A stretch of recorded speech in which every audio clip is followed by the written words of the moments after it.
Well, hello everyone. I'm Bryce with Roleplay Games, and I will be your Dungeon Master for the evening. This is our session 1 of our homebrew campaign, so we're really excited to get started. Let's go ahead and go around the room. I have put titles on screens already, but introduce yourself and your character.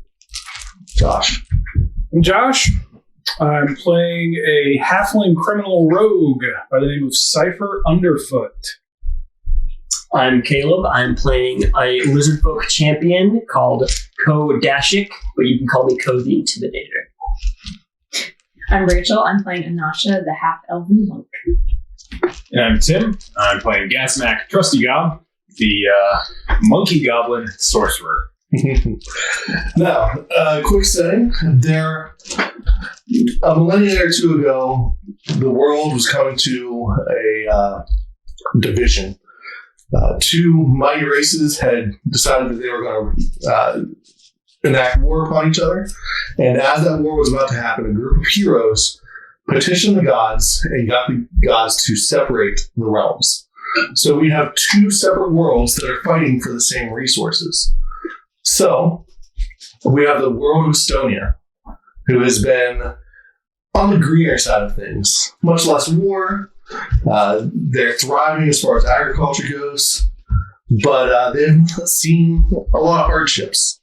And then you have Hearn, who is more of a slave-based society, and the mighty shall win, and the weak shall be downtrodden.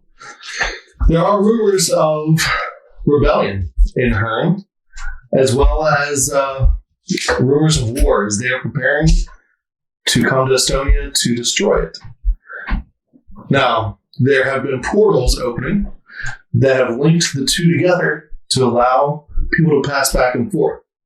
Estonia has only heard rumors of these portals, whereas Hearn is starting to learn how to control them. And that's where we're going to pick up today with Gasmac Trusty Gob. So, Gasmac. Yes. What do you do for a living? Well, my last job, I was a used horse salesman. Pretty good at it. Every once in a while, if I find a good-looking carrot, I paint it, tape it to a horse's head, and sell it as a unicorn, used unicorn. Let's just say I'm creative in the ways that I make money. Yeah.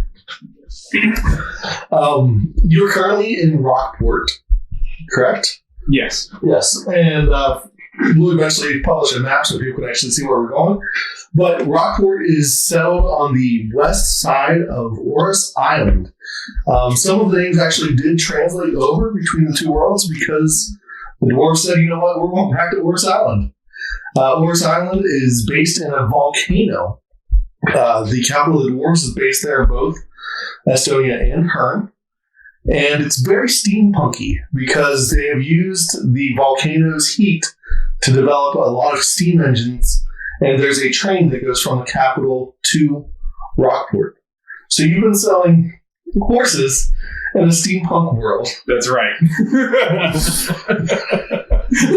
Very effective. It's a niche market. I was going to say, upon an iron horse I ride. So, you were standing outside Rockport. Are you still selling horses now? Not anymore. I've kind of moved on from that venture. I've pawned it off to one of my goblin cousins or something like that. I've got some new reasons for traveling. Okay. I'd say.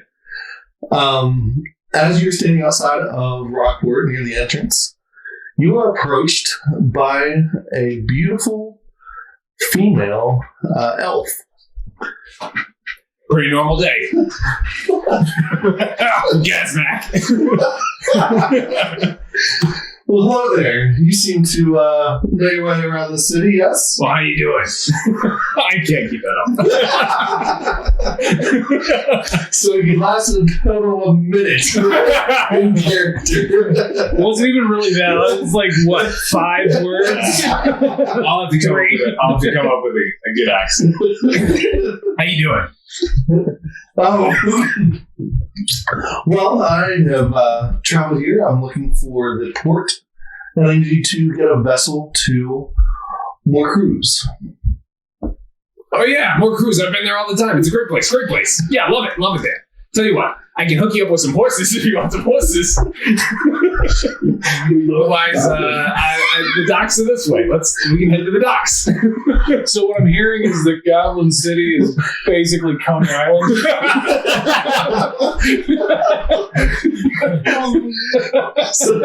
No, the dwarves are on Coney Island apparently. So, question for you. Why does that horse have a carrot on its head? Ah, I see you're a perceptive type. Can't fool you. This is a unicorn in hiding. That didn't make any sense.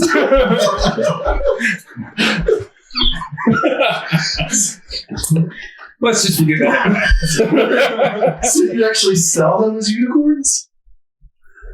For less discerning customers. Interesting. Show me to the docks. Right this way. Alright, as you leading her through the docks, up on the mountainside, you just see where the steam engine comes in, and there's a steam elevator that helps to lower a lot of the ore and different materials down to the docks. Walking through, this is a primarily dwarf city. There are some goblins, but goblins are usually more of a servant class in Herne.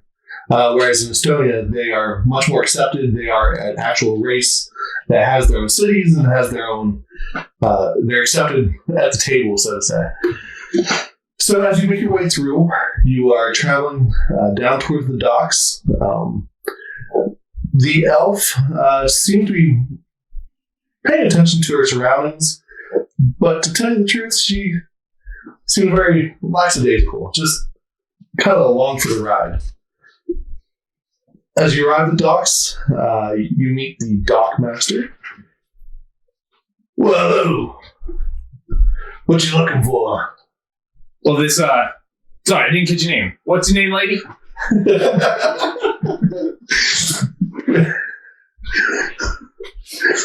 Her name is Asadia. This, fine broad here, Asadia, and I, we're looking for a ship to Monroe. Manusco. More cruise? More cruise. That place. More cruise it is. That's going to be 3 docks down. Speak to the captain. You're looking for probably a gold or 2 to set sail. Not a problem for this goblin. All right, so as you are working your way over towards that dock, she is following you, but almost at a distance at this point in time. She's watching your mannerisms, trying to figure out what exactly you're all about. You get there. Are you going to pay for the vessel? I'm going to try and talk my way onto the vessel for free. Okay. All right. So you meet the captain. He is a dwarf. He has a peg leg and an eye patch.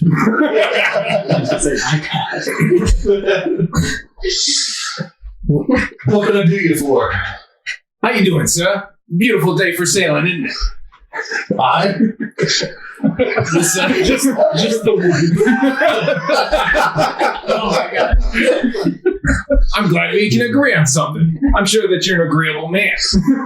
Dwarf man. Whatever they call you.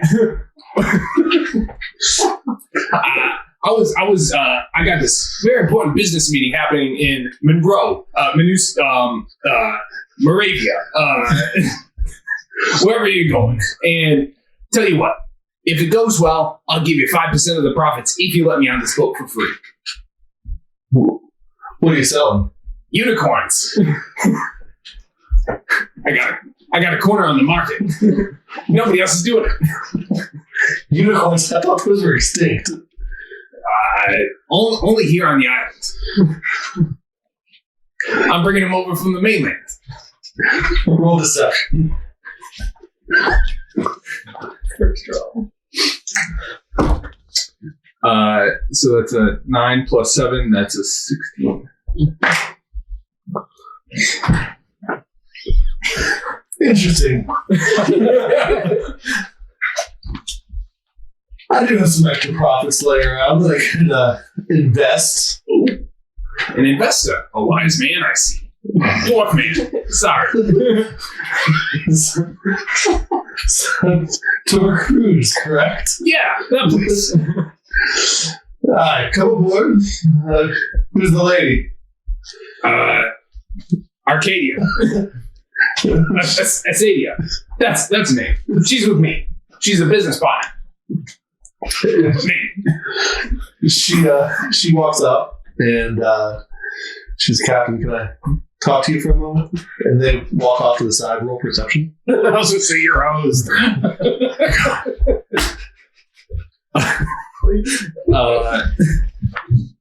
My perception. That's a grand total of 7. Okay, so you see her hand over a piece of paper, and then you just see him kind of straighten up, and then immediately starts barking orders. The crew that was loading stuff starts double timing, and he also looks to the dockmaster and requests a second helping, or requests extra crewmates for this vessel. And he shows him the same letter. And you see a small contingent of guards join. Oh, biggity boy. I'm going to go hide on the ship somewhere. I'm still away. So you're now found your way on the ship. And as the guards take different places along the vessel, you see the captain usher her in towards the captain's quarters, and he gives her the key to the captain's quarters. Okay. And then he goes ahead and takes the ship, and you start to set sail almost immediately. Okay.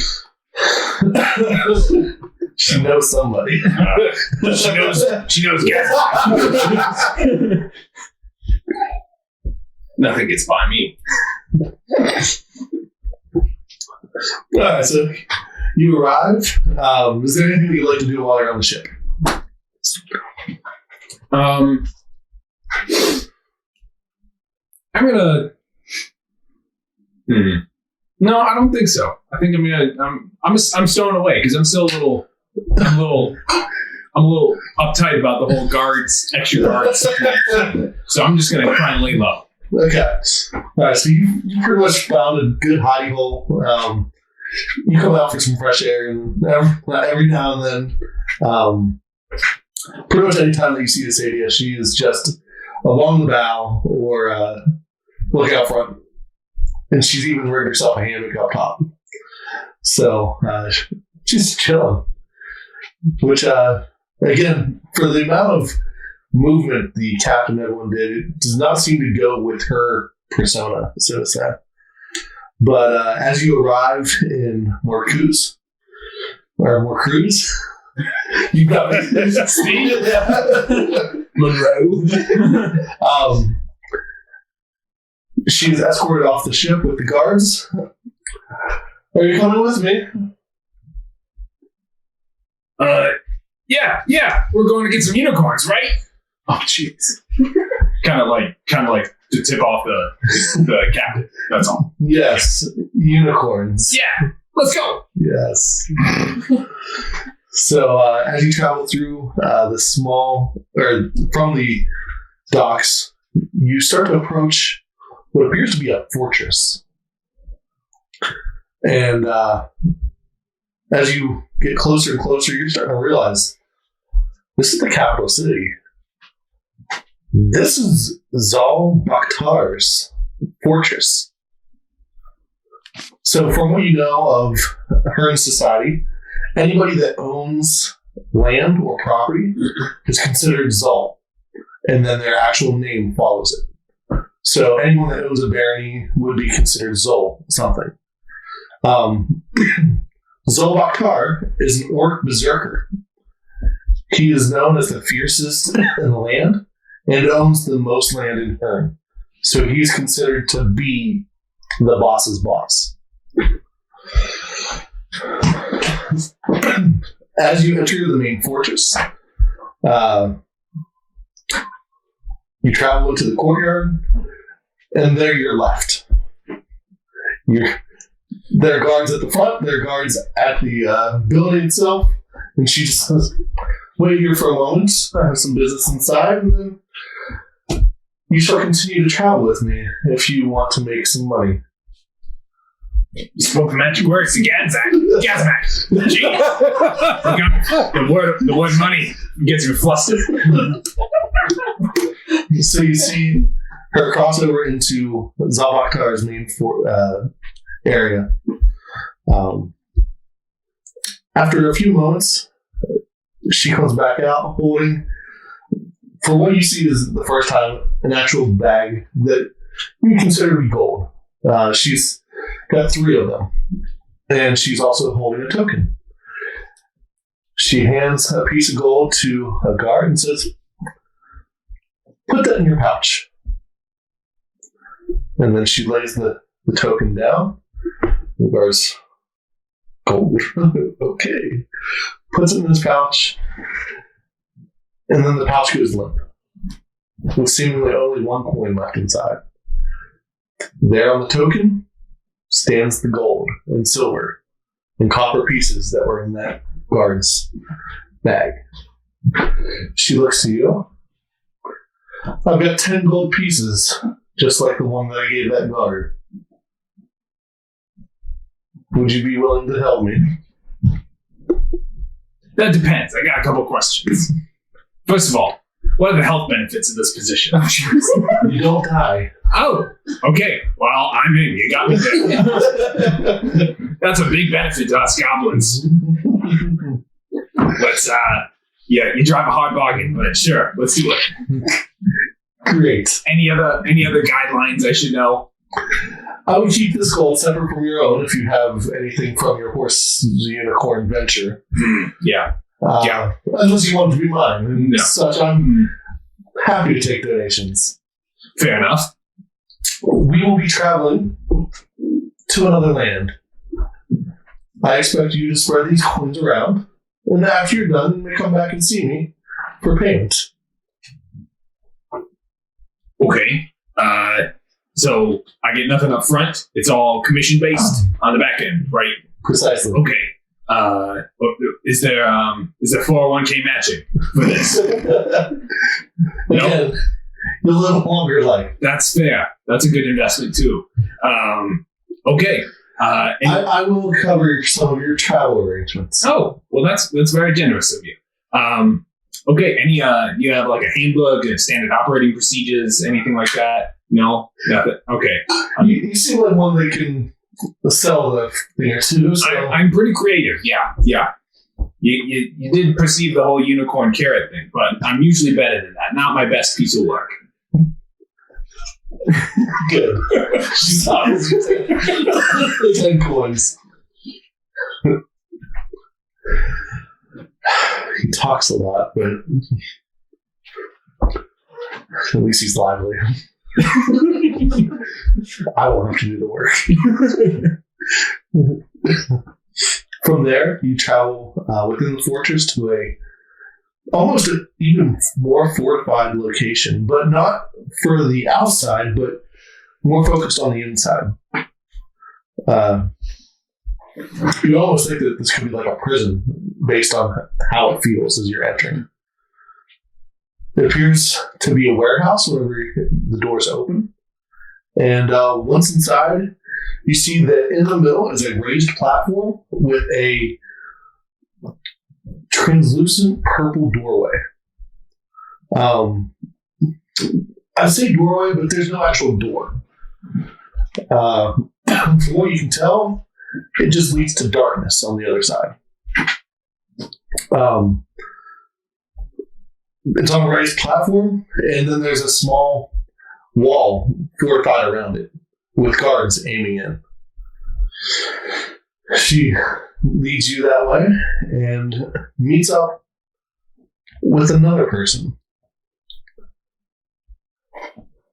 Avarisha is her name. Avaritia.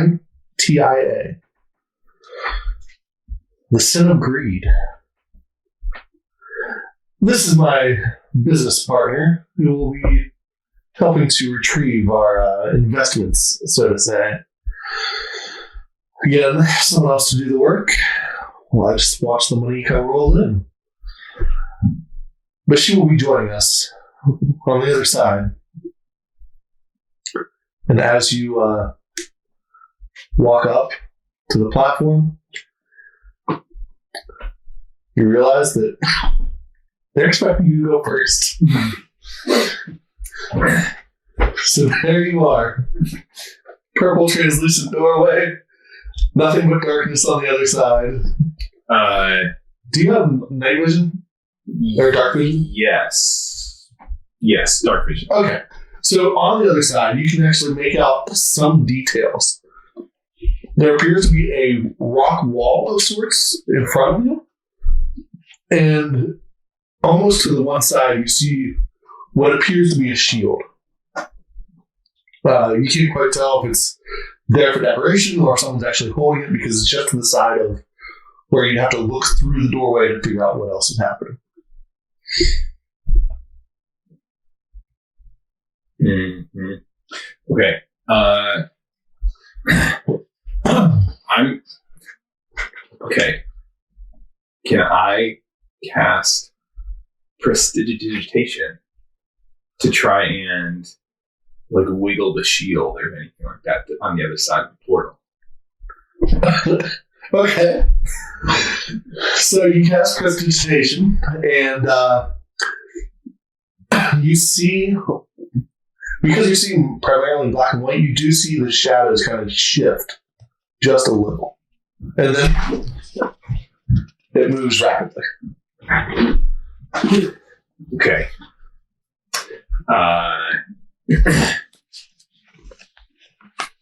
It's not like we have all day.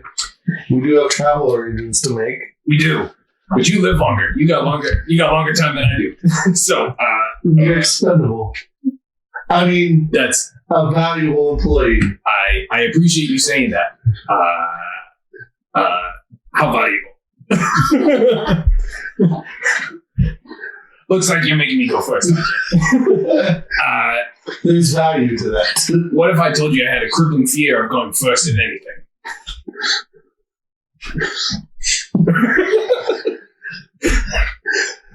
Interesting. How crippling is this fear? Probably not crippling enough if you told me I was going to die if I didn't do what you said. So I'll.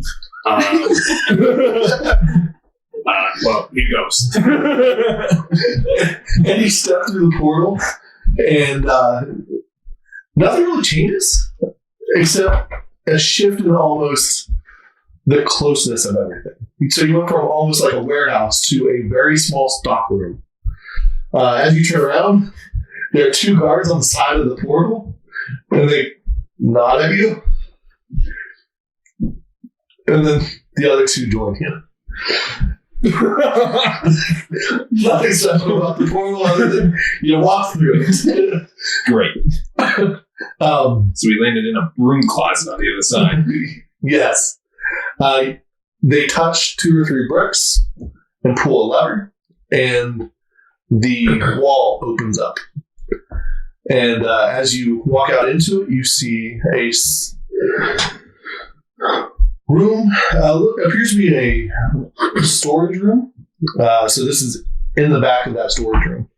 As it opens up, you see just vials upon vials stocked up in almost like a warehouse storage room. Smaller than a warehouse, but large enough that people are able to work, and it's just stacks of vials. You see along one side a group of 5 to 10 people at a time. They're shifting them back and forth, but they have books open, and you just see them. And the vials are starting to glow one by one. And then after that one's done, you see them. Take a breath. Somebody comes along, grabs the vials, moves them, sets another set in front of them. And this continues to go on while you're in this room. You are led to one of the back doors and handed 3 gold. Okay. This should help to cover your caravan fees. I would suggest that you work your way down the coast. And she hands you a very crudely drawn map. Someone from the back here, where not everything's named yet.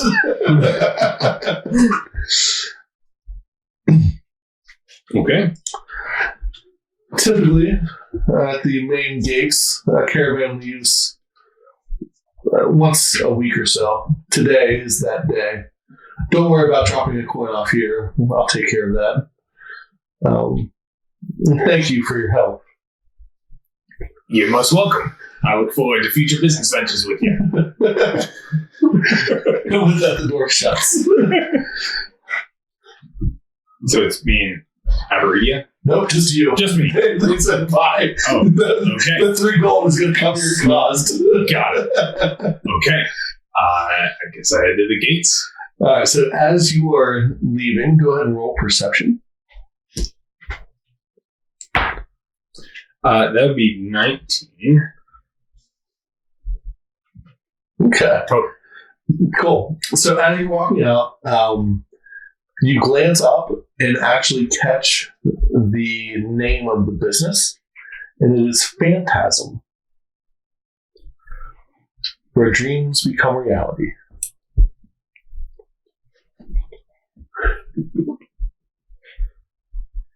Okay. And yes, that's slightly like neon, magical looking. There's no blinking open sign or anything, but yeah. So that's the name of the business that was just. Yes. Got it. Yep. Okay. All right. Gonna continue to the caravan. Well, I've got supplies. I'm gonna continue to the caravan. All right. Yeah. So as you get to the caravan, there is a half elf that appears to be organizing everything. It's a larger caravan because it's going down the coast. Some will split off for different cities and so forth. But yeah, there's a half elf there. Looking to travel. Yes, sir. Madam. Yes, sir. I am. Sir shall work. Works for me too. Welcome aboard. It'll be 3 gold to travel the coast. It'll be 1 gold just to travel to one of the cities adjacent to Crossroads.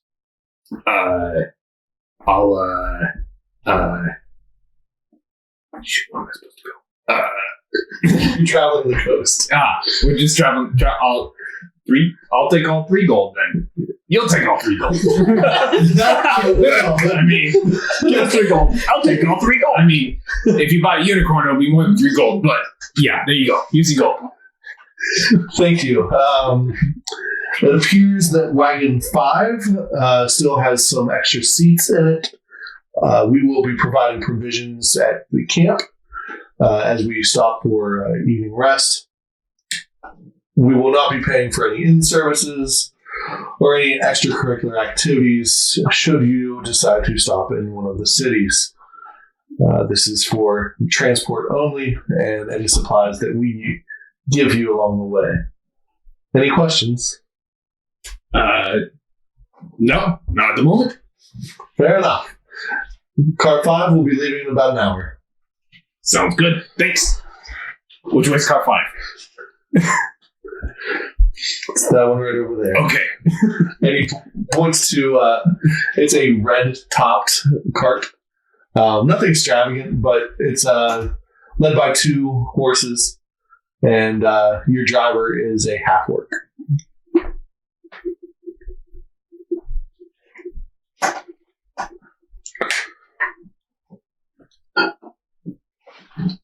And as you make your way out of Wildwood, you look over your map, and you notice that along this route, nearing the end of the route, is a city named Goblin City. And that strikes you as interesting because goblins don't own property in Herne.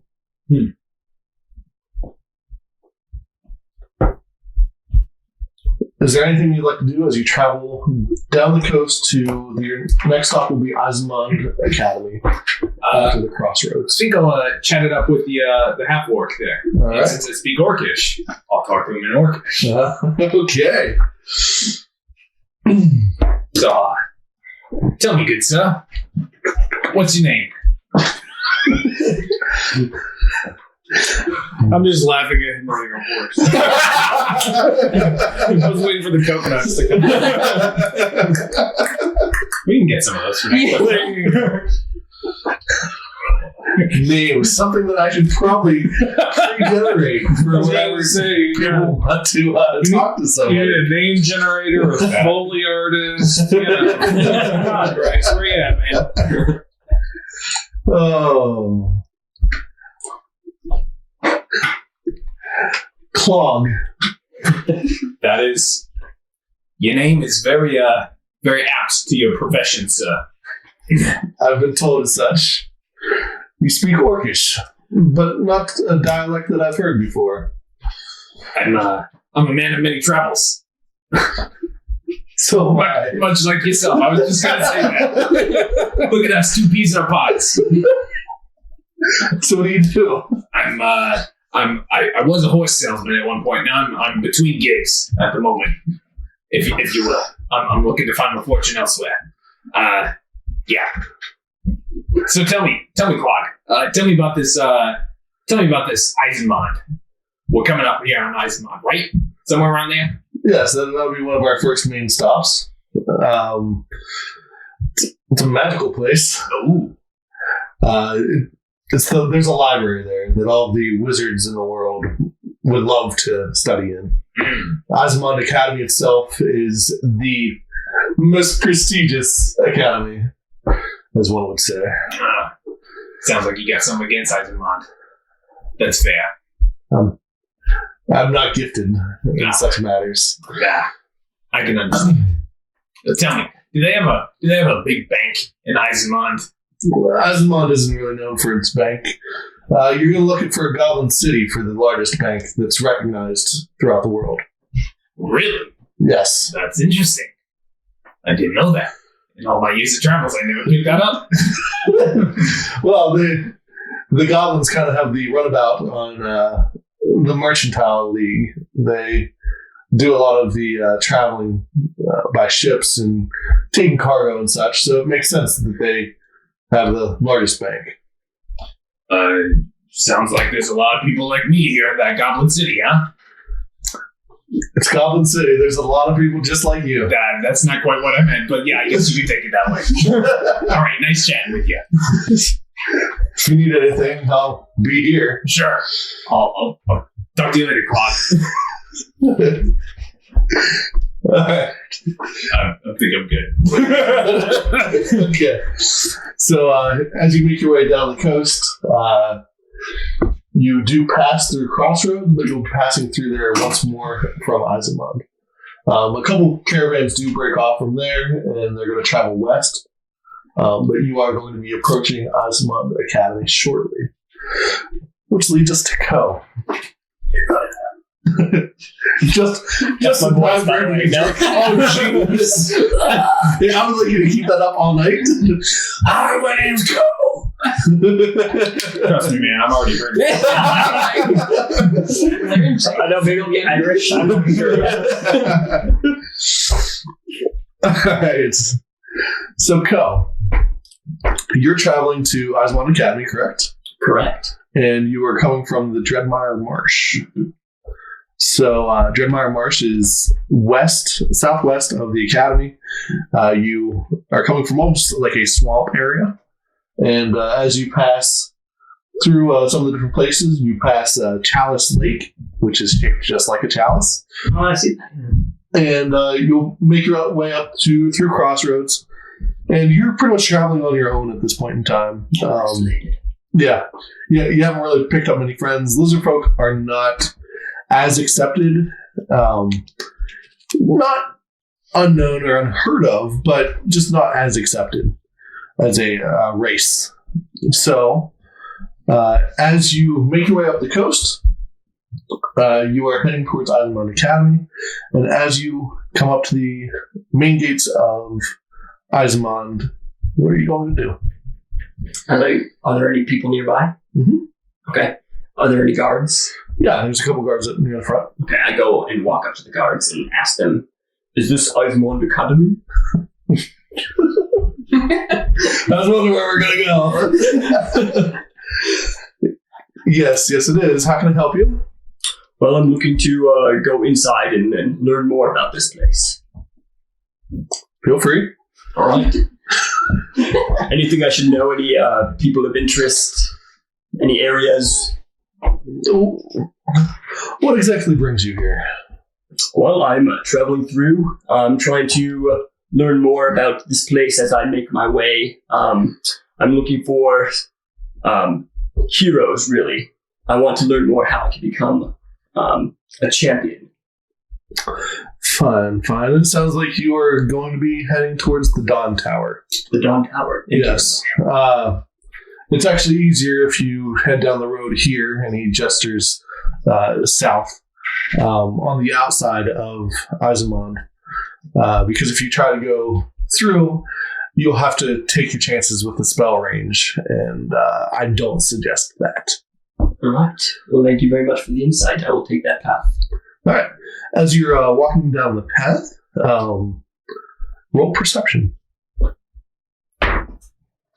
All right. That's going to be 13. We'll get there. 13. All right. Standing on the road, shortly in front of you, is a young Shawanti child. He's got very tan skin and gold eyes, and he's human. Okay. He's wearing billowing pants and a white vest, finely embroidered with gold accents. And he's carrying with him a longsword and a pike. Okay. I go up to the Shwanti child and ask her, "Hello, what is your name?" Peace through vigilance. What's your name? I am Ko. What is, how are you doing today? Doing great. What are you up to? Well, I'm just making my way through onto what was the tower name again? The Dawn Tower. The Dawn Tower. Do you know much about that place? Absolutely. Would you like me to lead the way? Oh, that would be very most helpful. And he kind of just takes off and kind of skip. So you have to half walk, half run to kind of keep up with him. Oh, wow. Okay. So what brings you here? Well, I'm journeying and trying to become more powerful, more of a champion. I'm not quite sure, honestly. I sort of left that. Yes. So that's fantastic. The Dawn Tower's where you need to go then. Okay. Well, how long have you been here? I come every now and then, only when I'm needed, really. So who is it that you serve? I serve Ayomade. Oh, fantastic. Great God. Let me tell you. Mom. So, traveling here, what do you hope to learn? I want to become more of a fighter, more of a champion. I want to learn the ways of Ayomade and follow her, true with valor and vigilance. Fantastic. This sounds great. I see something in you. And he continues skipping along. As you're working your way down the path, you start to see the Dawn Tower rising out of the tree line there. It's banked next to a small, dilapidated mansion And then along that side is a whole bunch of hills that have a shine or glow to them. Roll. Do you have Arcana? No. Roll Religion. Okay. That would be 12. Okay. From what you can tell, it seems to be some sort of protective barrier that has lined that hillside. You're guessing it's probably because of the amount of spells that are used in the area, and they don't want them to overshoot, so to say. Okay. And you're getting a very heavy necromantic feel coming from the small mansion that you're able to see. Okay. Is the small mansion like by the tree line, or is It is right next to the tower. Like, right next to the tower? mansion, the tower. Okay. Just overlooking it. Okay. You are approached by 3 young men, all wearing the tabard of Yomade. Oh, okay. How can we help you? Hello, gentlemen. I'm here to learn the ways of Yomade, to follow her truthfully and with valor and vigilance. Interesting. That he wants to become a champion here. I'm sure you'll fit right in, Lizard. Interesting. You seem very accepting. I'm willing to do whatever it takes to become one of you. You'll never have what it takes. We'll see about that. We've already seen. I've been doubted before. Once a snake, always a snake. Wow. That hurt my feelings.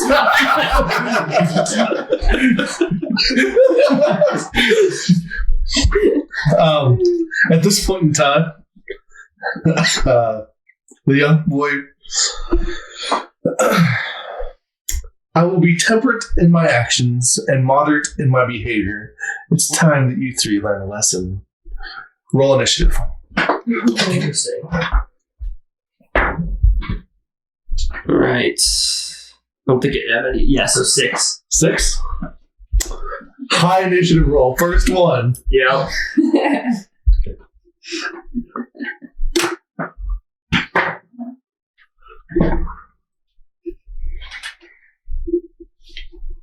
All right. So, out they draw all longswords because that is Yomade's favorite weapon. And Peace Through Vigilance smiles. And, well, this just doesn't seem fair. 3-on-1 now, does it? And he pulls out his sword and pike. The 2 of you are with me.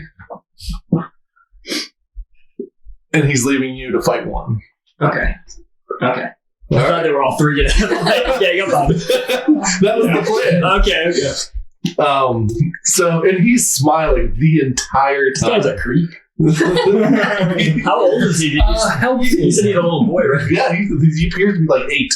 Wow. But he's carrying a longsword and he draws it and it looks well practiced. Okay.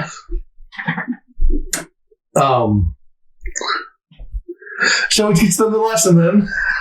Yes, let's. Okay. So the apprentice is going to stride up to you and attempt to attack you.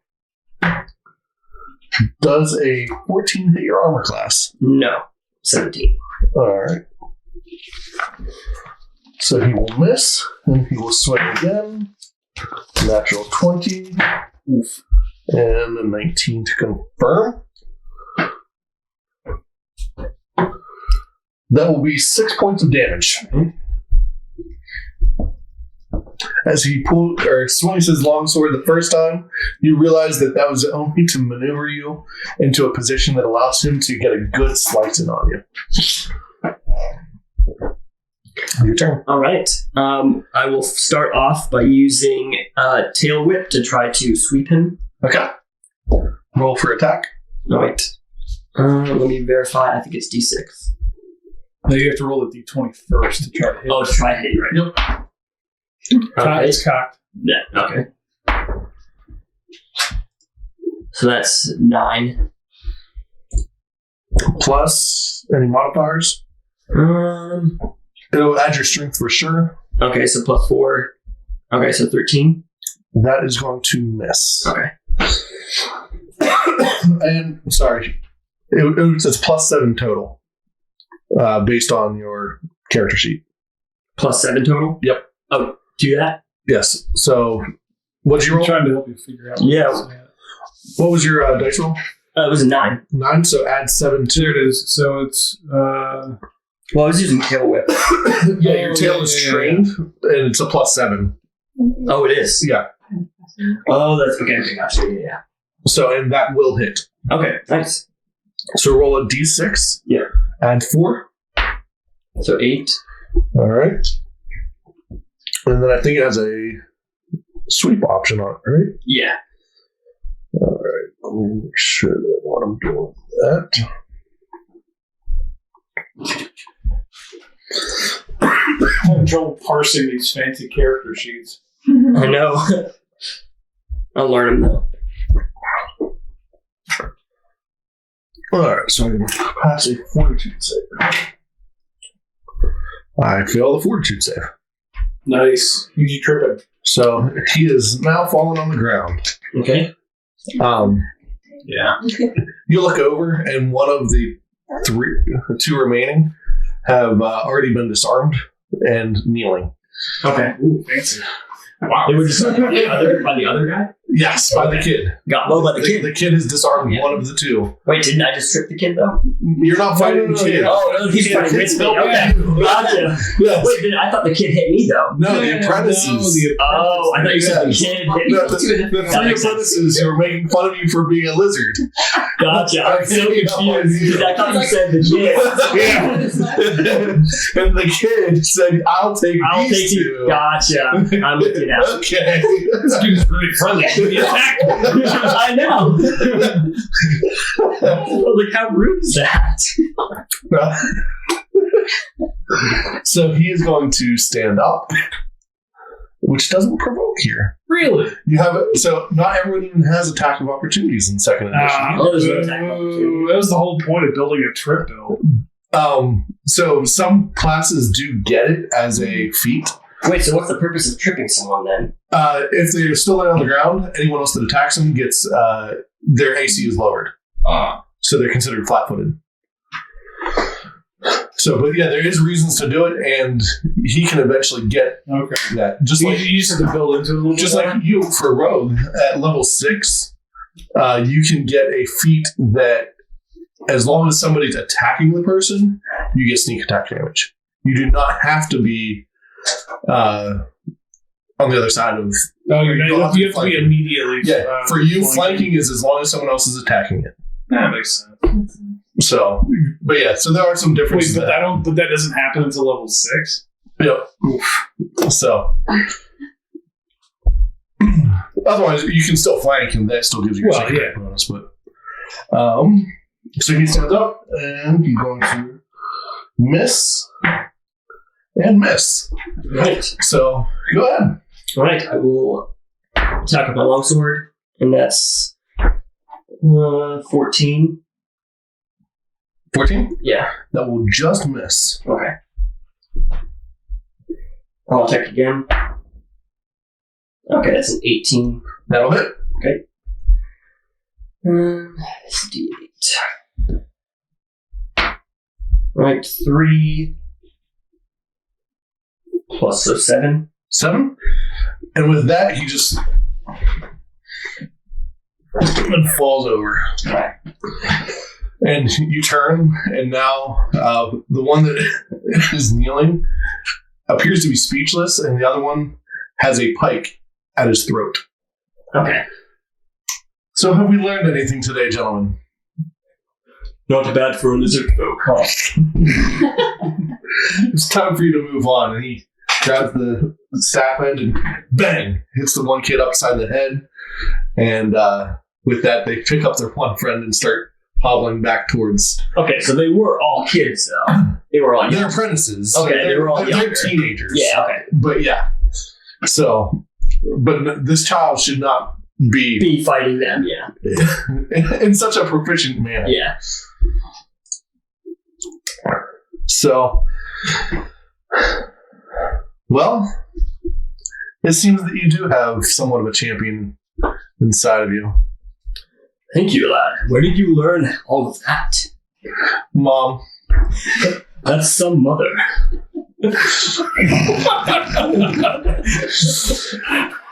You're serving her, so yeah, she's fantastic. Speaking of which, she doesn't want you to learn here. She'd like you to learn somewhere else. And where might that be? He takes the pike, tosses it in the air, grabs it by the right near the edge, and throws it at your feet. That'll be your hint. I love riddles. And with What's that, his cat's name? peace through vigilance. That's his name. Okay. Yes. I knew it was something complicated. With that, you should go learn by doing and know that my mother smiles down upon you. And with that, from his face starts to protrude a fanged mouth. Wings grow from his back, and he starts to take shape of a young gold dragon. Whoa. With a few flaps of his wings, off he flies. Excellent. Peace through vigilance is an actual character. That's cool. Many believe that he is the son of Iomade and another god, the dragon god. That makes sense. So you just took form. Okay. Yep. So you take the pike and roll perception. You're at 20. Awesome. So near the point of the pike, so the pike's point, right here, I see that. there is a compass that points northwest, Okay. engraved in the point, or near the point. Interesting. Okay. And that is where you're at now. On that tax point? No, you're not. Okay, I was like, that's where you're at now. You didn't realize we had fast travel. Yeah, I know. I was like, what? The pike and it teleported me there. So the pike is in the ground and it has a compass facing north. So you pull the pike out of the ground, and at the point of the pike is a compass Okay. engraved in it, and the arrow is pointing northwest. Okay. I assume in the snap north. Yes. Okay. Interesting. West. Yep. Yeah. That way. Yeah. Almost like the small area right here. Okay. Just Well, to give you a small hint. I'll make my way over there. So it's like you're halfway across the. I know I am halfway across. Do I even know where that is, or like that has a place? You will have heard of it,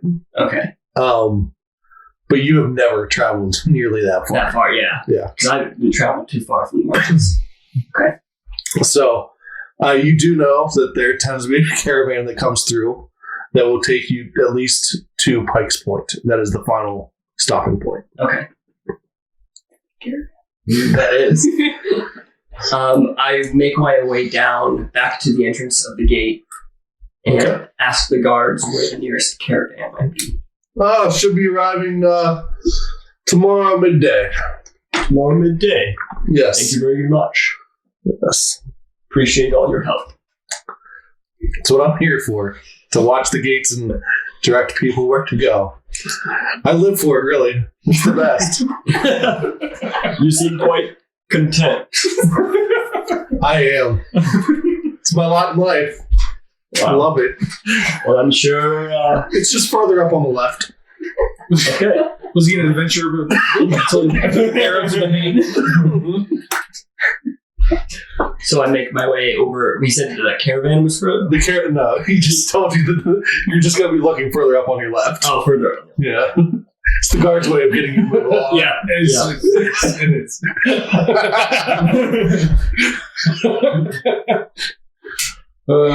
So, as you said, tomorrow night, the caravan? Midday. Midday? Yep. Okay. tomorrow midday. So you will need to find a place to rest for the night. I ask the guard again. Excuse me, guard. Sorry to keep bothering you. I know you're just absolutely busy doing your guarding, but is there an inn nearby? Yes, there is. You should be able to find plenty further up the street on the left. Sweet. But if you're looking for the best bar in town, you're looking for the Rat Trap. The Rat Trap. That is very helpful. I'll be back in a minute. The Rat Tap. A Rat Tap. Okay. Yes. I'm dubious. So I walk away about 10 feet, and then I turn around again. And I go up to him, and I say, excuse me. Yes. I was just writing down in my journal here. How do you spell that? Rat Tap. All right. Sorry, back in the marshes, we're not proficient writers here or spellers. Thank you very much, listeners. I will take the hint and go up to the left. Fair enough. I finally walk away. I will see you again soon.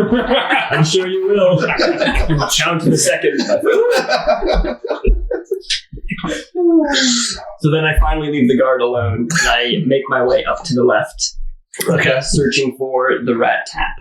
So up on the left, you see a cart that is labeled the Rat Tap. And all it has is a whole bunch of vials on it and a vendor. Okay.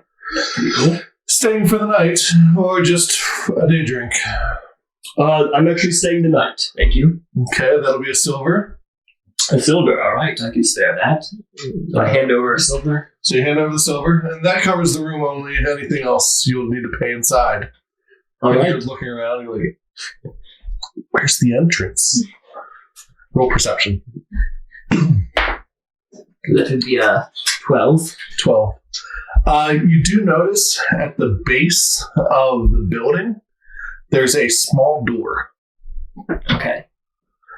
You'll need to drink this. All right, I take it. I drink it. And now all the world around you seems to grow. So the cart is now immense. And you're about the size of a rat. Oh. So you've drank a shrinking potion. Okay. Which now you can see engraved above the doorway is the Rat Tap. That's cool. And there's a small mouse with a hat, like a top hat, and dancing shoes. And you go ahead and open the door and enter. Okay. As you enter, it's a lively bar. They weren't wrong. This is the place to be. The bar has pretty much figured out that by spending a little more on a drinking or a potion to make everyone small, they spend a lot less in booze because it goes a lot further. So they're able to sell it at a slightly discounted rate, but you're paying a crap ton for what you're actually drinking. But for your size, it makes sense. So there's a lot of people there. You are handed a room key, and you're told, as long as you stay on the inside of the premises, you will not grow again. But once you leave, your fee's up. You'll have to pay again to come in. And that's how the Rat Tab works. All right. Is there anything you'd like to do? I go to the. Is there like a bar table? I go to the bar table. Okay. So you go to the bar. There is a dwarf there. Tiny. A double dwarf. Sorry. So there's a dwarf there. What can I get you? Is that the bartender is the dwarf? Yep. Hello, sir. I was wondering if I could. I'll take whatever the special is. The special is whatever you want it to be. Good point. What do you have? fix you something really nice. May I have one booze, please? Just a singular booze. This should lighten you up a little. Thank you. So, do you know anything about the Pike's That's going to be 3 copper. Here you go. I know your copper. Okay. Make sure you mark it. 1 silver, 1 copper. Yep. Or 3 copper. 3 copper. And, So I'm asking him about if he knows anything about Pike's Point. okay. Pike's Point. Whoa. Never been myself. I heard it's out along the coast. As far as I'm aware, it just overlooks the bay there. It's more on like a top of a overlook, and I know at one point in time it had like ballistas and such that could shoot down any ships that were trying to pass through that area if they had not paid the toll. Interesting. Okay. So, if I may ask, do you know why they call it Pike's Point? Well, it goes to a point, and that's where the tower and such for the ballistas were. My guess. Very helpful, thank you. Would you like to drink your drink? Yeah, I drink it. Okay, roll Constitution. Oh, man. Hungry. 16. Okay. It goes down really well. It tastes decent. And then you start to notice an effect. You feel lighter all of a sudden. And as you tip back in your chair, you just kind of drifting there. Almost like you would if you're sitting in a saltwater bath. Nice. And this effect lasts for about 10 minutes. Okay. And then you fall off your stool. Nice. I'm gonna go to bed. Okay. All right. So you go to bed. You wake up relatively early in the morning. You're used to getting up when the sun gets up. So, is there anything you'd like to do before you leave? Nope. I think I'm gonna just head on out. All right. So you head out. You wander the streets a little bit, and you realize this is most definitely a place of magic. People are flying places. Why would you do that?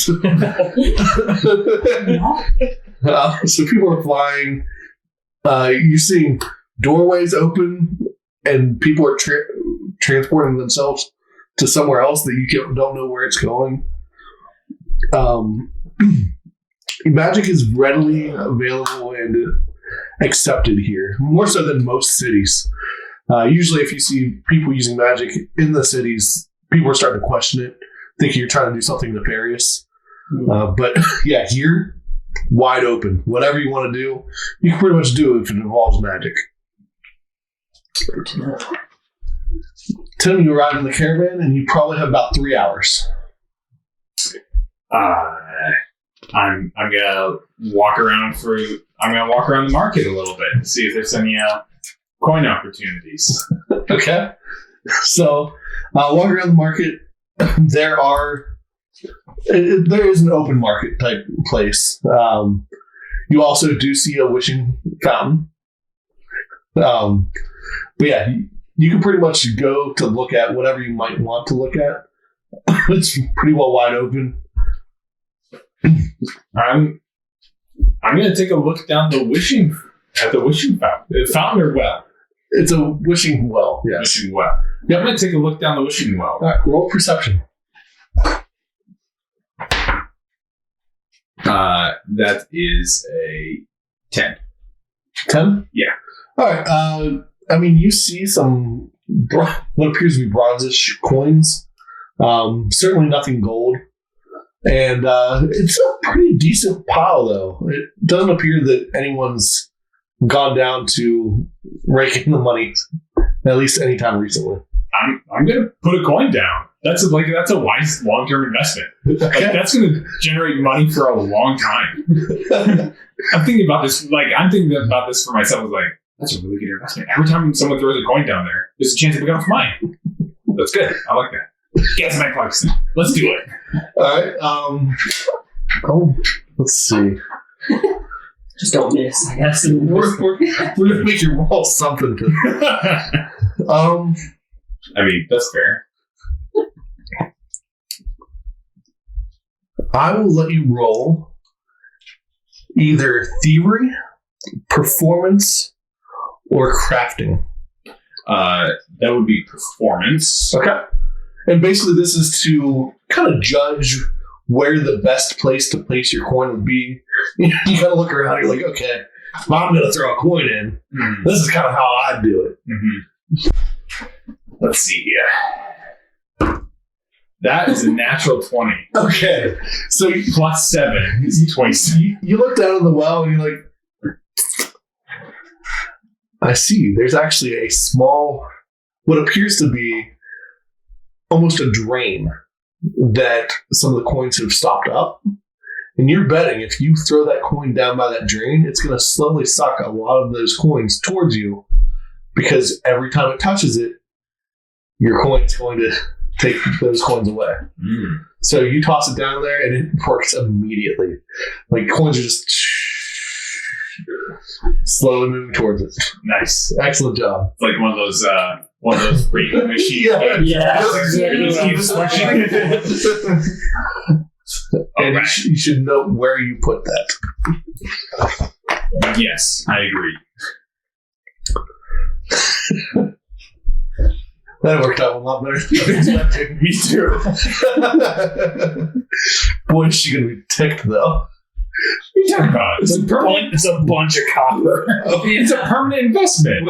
Wet coins just dropping all the time. I didn't think about that. To be fair, though, I guess it's only transporting the coins.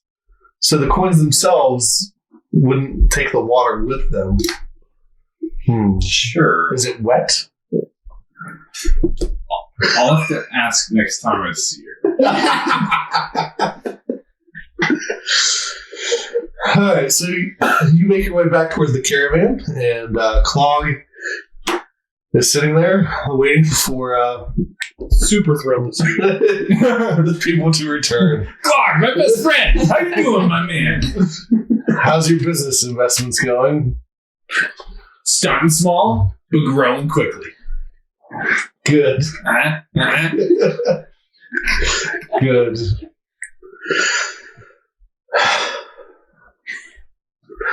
And as you approach, it will be 2 gold total to be able to get down to Pike's Point. Okay.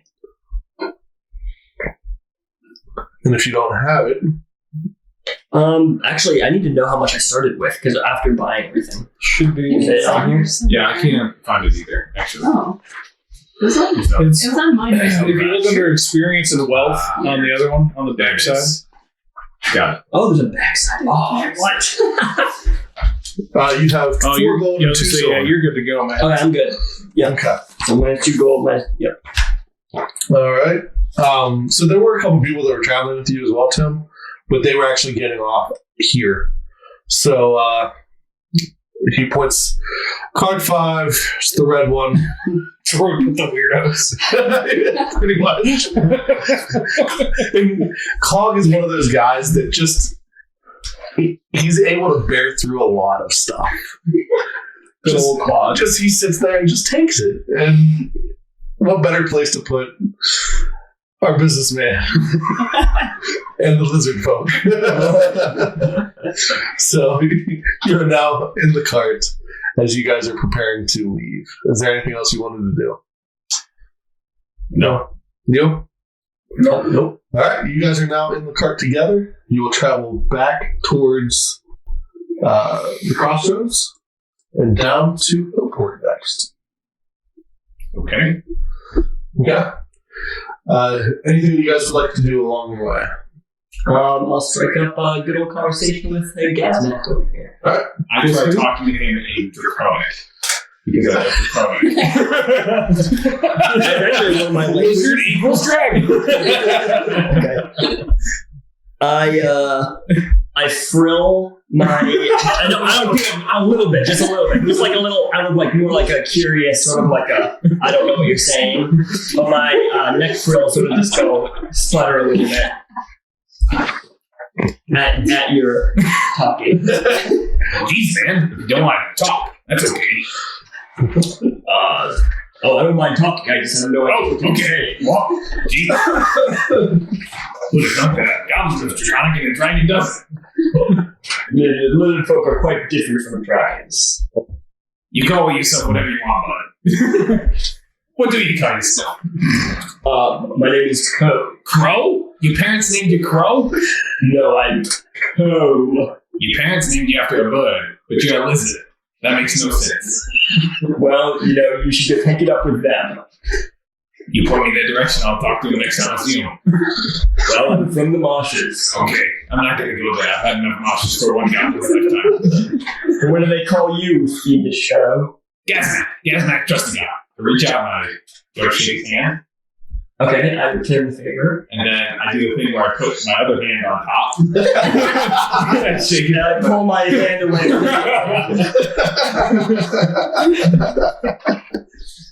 You are quite an interesting fellow. You got that right. What are you here for? Well, I am here to learn more about my god, Yome. Okay. What business do you do here? All kinds of business. Mostly unicorns in the past, but I'm kind of done with those now. Really, what's happened? Turns out I'm allergic. That's very unfortunate. Never quite. Where are you headed? Down the coast. I'm a traveling man now, looking for new opportunities. Let me know if you see any more wishing wells, huh? Wishing well. I like them. They're just I just really enjoy the architecture. You are quite interesting. That's not quite the word most people use to shut. What do they usually use? Annoying, small, green, monkey-like, those sort of things. Okay. Oh, I can see it. I'm glad your eyes work.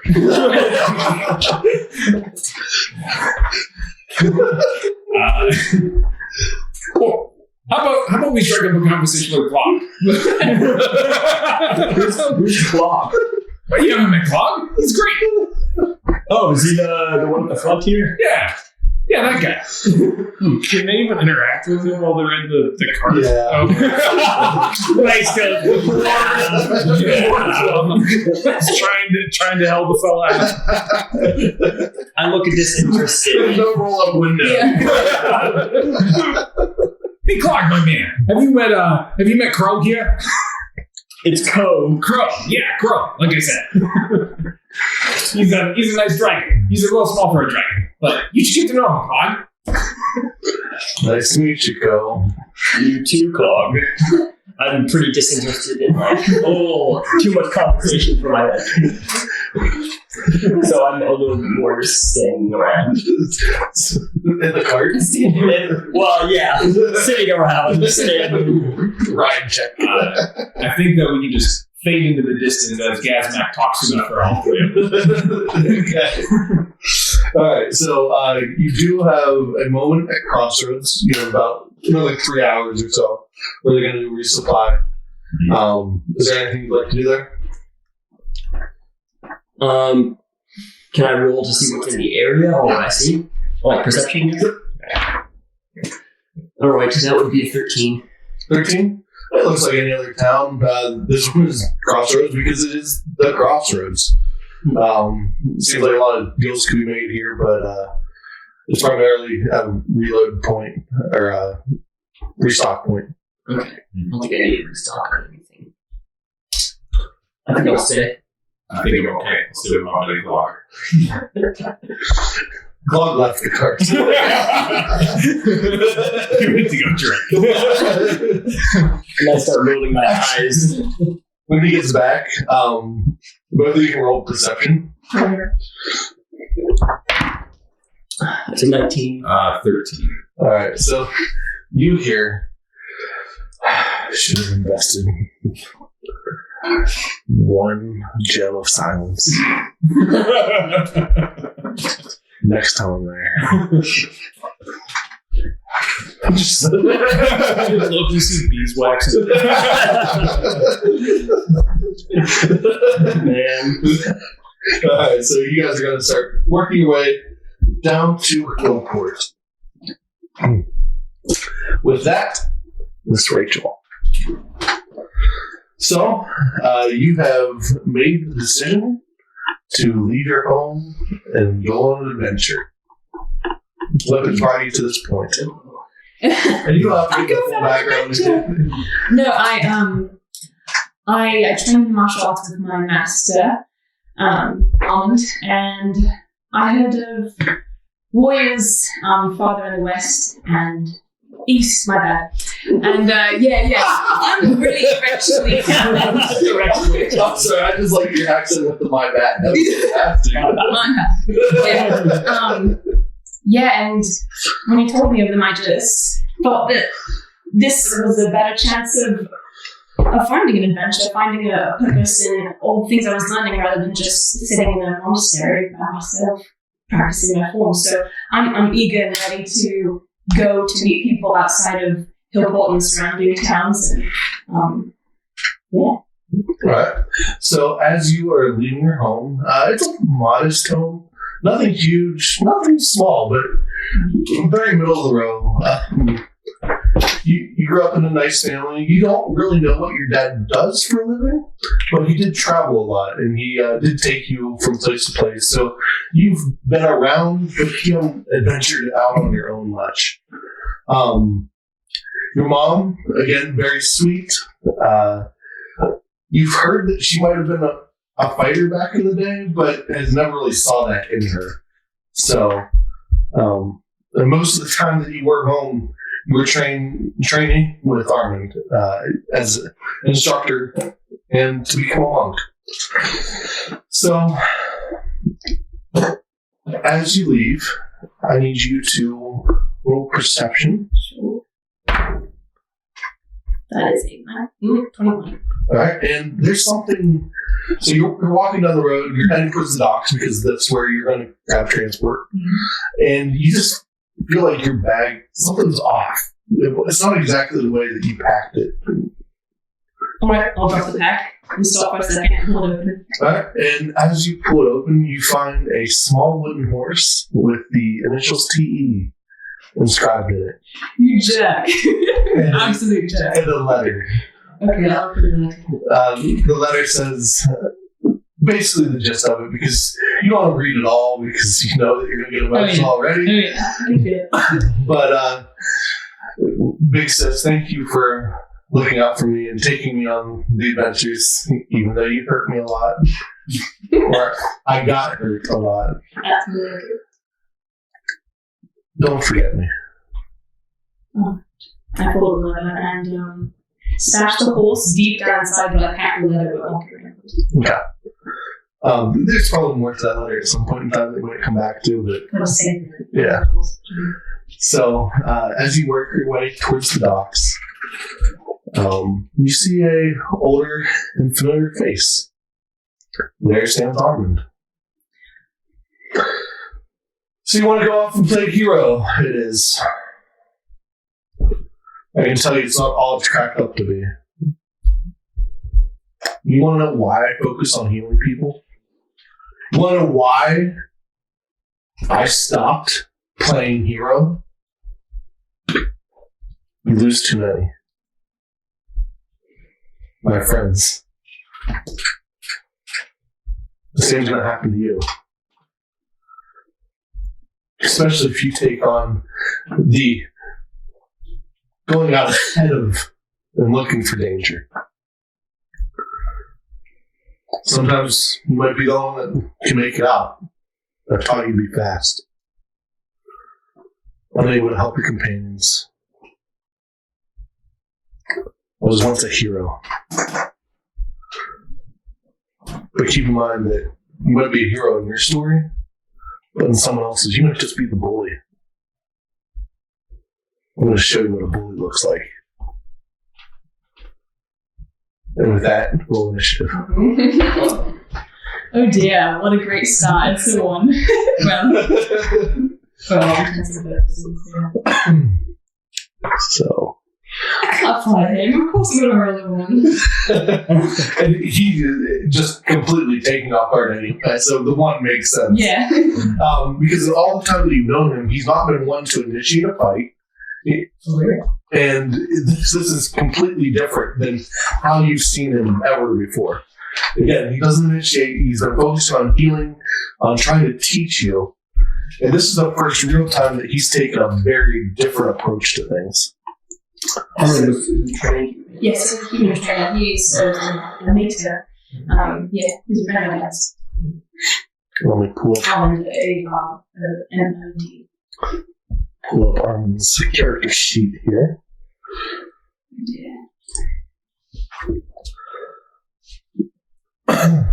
So he looks at you and he unwinds the red rope that he's constantly kept on him. I start sweating, but I'm trying to block it off. And the rope thuds to the ground. So it's not, it's most definitely been enchanted to slow him down. I've always held back, but it won't now. Disappears. Roll perception. Alright, that's the 16. 16? You feel his breath on your neck. Whoa. You spin around and he hits you in the head with just his knuckle. Well, he's going to try. Yeah. He hits you just his knuckle. Take a point of damage. Do I heal after I rested? Yeah, you're going to go on the journey. Yeah. No, like when I slept in the Oh, yeah. Okay. And by the time you get here, you're going to be well rested. Well, I don't know about well rested. I don't know about that. Yeah, I don't know. My ears. You better hope I'm not a sleep talker.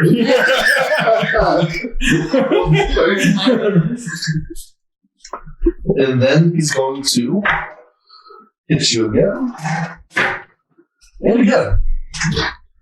So he used his move action, then he used flurry blows, and his final strike.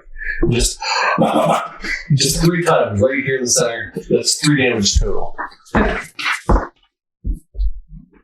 You get the idea that he is still holding back.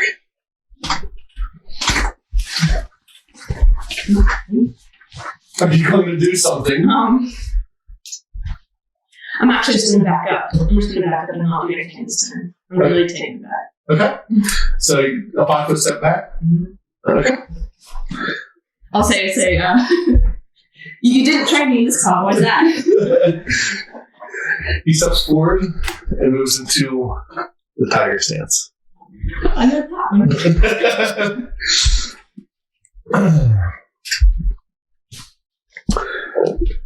So as he moves to the tiger stance, he's going to go to attack.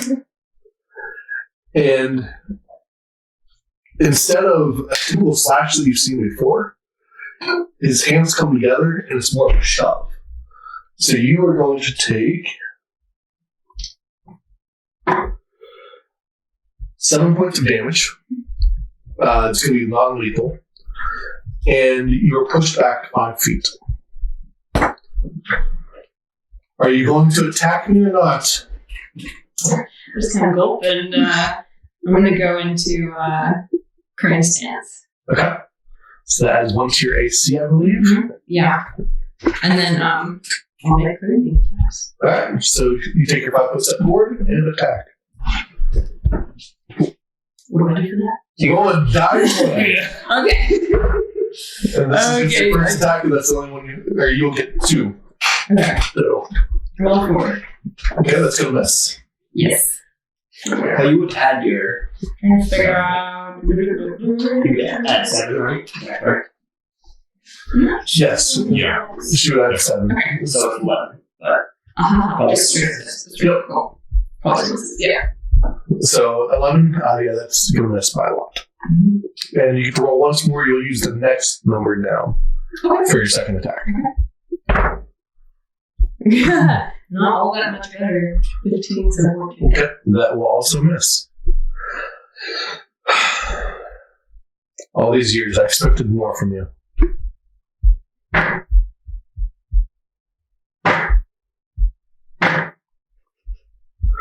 All three are gonna hit.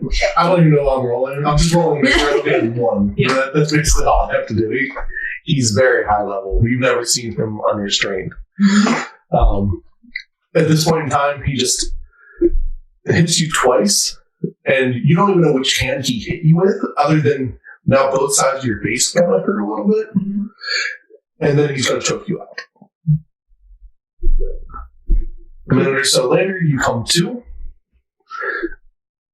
A potion sitting next to you, and a set of hand wraps, or stuff that you can use to wrap your hands. I push myself up a little bit and I feel my cheeks. Can I see if there's blood or anything? There's no blood. He restrained himself. Obviously. Yes. I get up and I try to look around and see if I can see him feet inside. He's standing there waiting for you to come to. As he looks down on you. Take that to heal. Take those and maybe do something with them. Don't come back till you can beat me. And he walks away. Oh. One of my former disciples is an Entswood. He might be able to teach you something that I could not. He lives in Entswood or he is in Entswood? Okay. Lives in Entswood.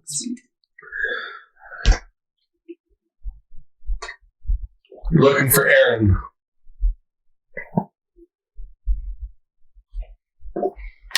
And with that, he walks away.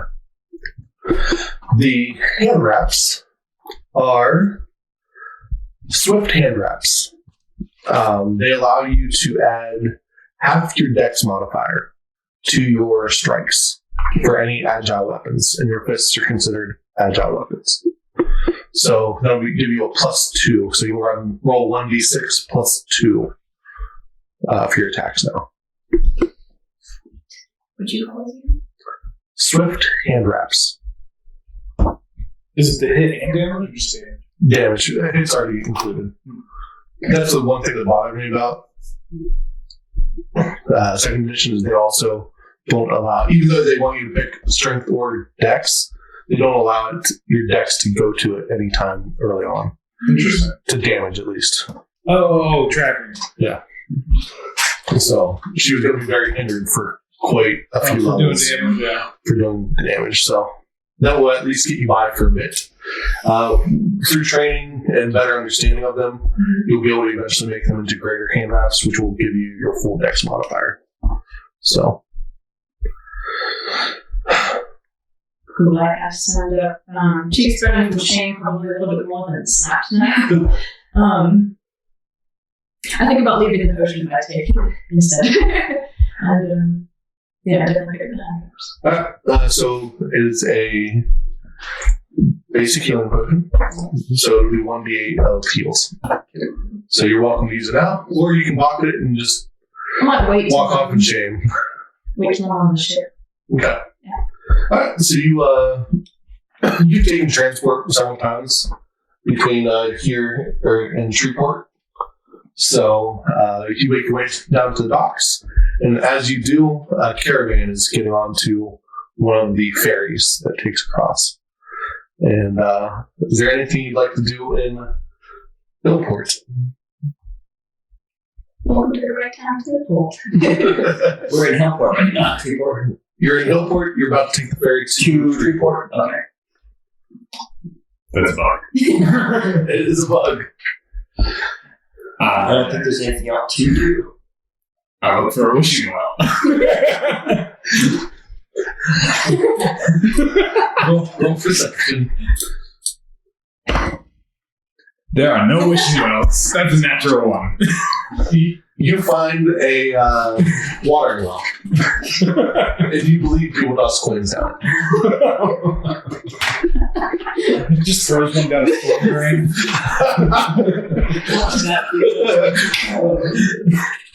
All right. If I believe that, then I need to do it. Yep. So roll performance. Performance. That's 18. He's like, I'm sure of it. Hey, everyone! Wishing well! He tossed the coin in. And he sees it into the abyss. Maybe something will come in. And you leave excited. Yeah, you leave thinking you did another great job. I go get a beer and sober. How would you like to pay for it?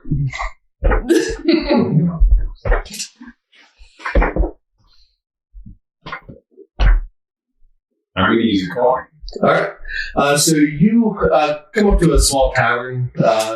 It's an unnamed tavern. Nothing special about it, but it's on the docks, so it's kind of open to the dock. And you walk up, and what would you like to order? 1 goblin-sized beer, please.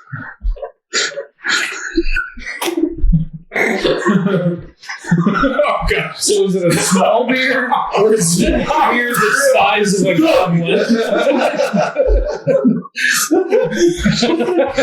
Oh, my mouth gets me in so much trouble these days. That'll be 2 silver. Do you take all? Absolutely. I can make change. Sure. Can you make change for this one? So he takes the gold coin, gives you back 8 silver. Okay. Take that and I drag my beer as fast as I can. Oh yeah, you're in trouble. That's plus my constitution. That's 8 total. Sorry, it'll be your fortitude save. Fortitude. Yeah. That's a 11. Okay, so you go through the first quarter, so you're like, oh yeah, this is good, but it's a lot. Roll again. That's a 19. Okay, so you're powering through. You're doing pretty great. You have about a third left. That is a 10. Yeah. So.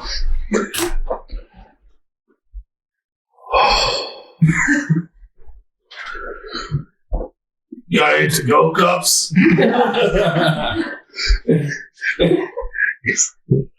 For a copper.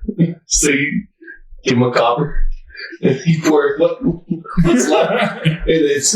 And now you're kind of shambling down the street.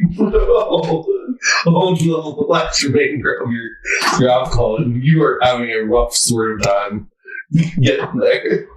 Here's the thing though. I made money on that. You did. You absolutely did. Yeah.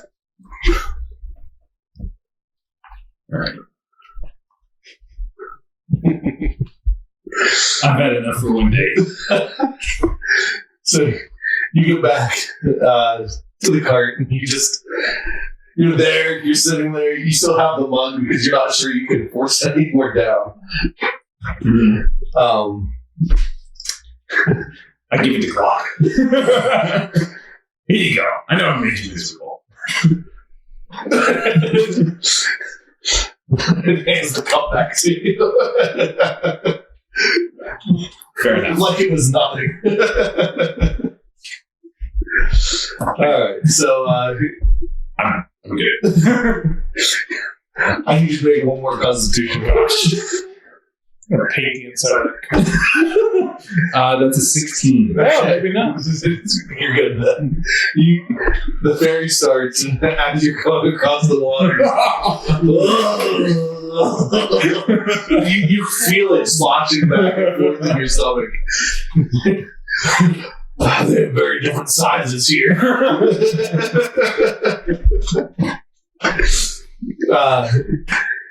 You're starting to feel a little better now that you are out of the city and the air is hitting your face, and you're feeling like you're starting the adventure. So you will have to meet up. You're with the caravan. You just don't know it's the caravan that's going to continue on. So once you get to Shreveport, what would you like to do? You guys, the caravan makes its way to the front, and it's going to be another 3-hour pause. So anyone that needs to come in can come in and such. How long do we trip across the day? You're looking at probably about 4 miles between the two. So it's not a long trip. Just here. I'm You're still I'm hungover. Yeah, you're still feeling it. Yeah. Yeah. I'm out for it. Yeah. Can I roll the D8 or take a heal on the ship? Yeah. Oh, yep. 1. Oh my gosh. Is it 1 plus any or It's 1 plus 1. I think. 1, 2, I think you're right. If it's a basic, it's 1 plus 1. At least it used to be. Yeah. Everything can be different now. I don't know. It might say on the menu. No, it's 1d8. That's it. Just Yeah, a minor healing potion is 1d8. A lesser healing potion is 2d8 plus 5. Carmen, that was much. Fancy. Well, Okay, you want to see. Do we know where Enswood is? you do not know exactly where Enswood is. Do you know where it's what? Okay, Enswood is right here. Oh, okay. Where I'm slowly directing everyone. This is right narrow again. I was just looking for the name on the map and I was like, oh, So I will tell you about Enswood once we get there and why it's not actually on the map. interesting. You ended up talking to a couple people to figure out where Enswood is. You've never traveled there before, but you do hear that it's near Pikes Point. Far east and west, right? Yeah. Yeah. Man. So, the caravan has made its way to the front, and again, like I said, it'll be there for about 3 hours before it heads towards the mountain pass and then up to Oak Ridge. I'm just going to study everyone who's with me on the watch. That's it. That's where they're all going. All right, so you will have to pay a gold and 5 silver to get on the caravan to continue the trip. So, I'm making you all very poor starting out. Although he's making money. Yeah. He's found an investment. I'm doing okay right now. Stokes. Alright.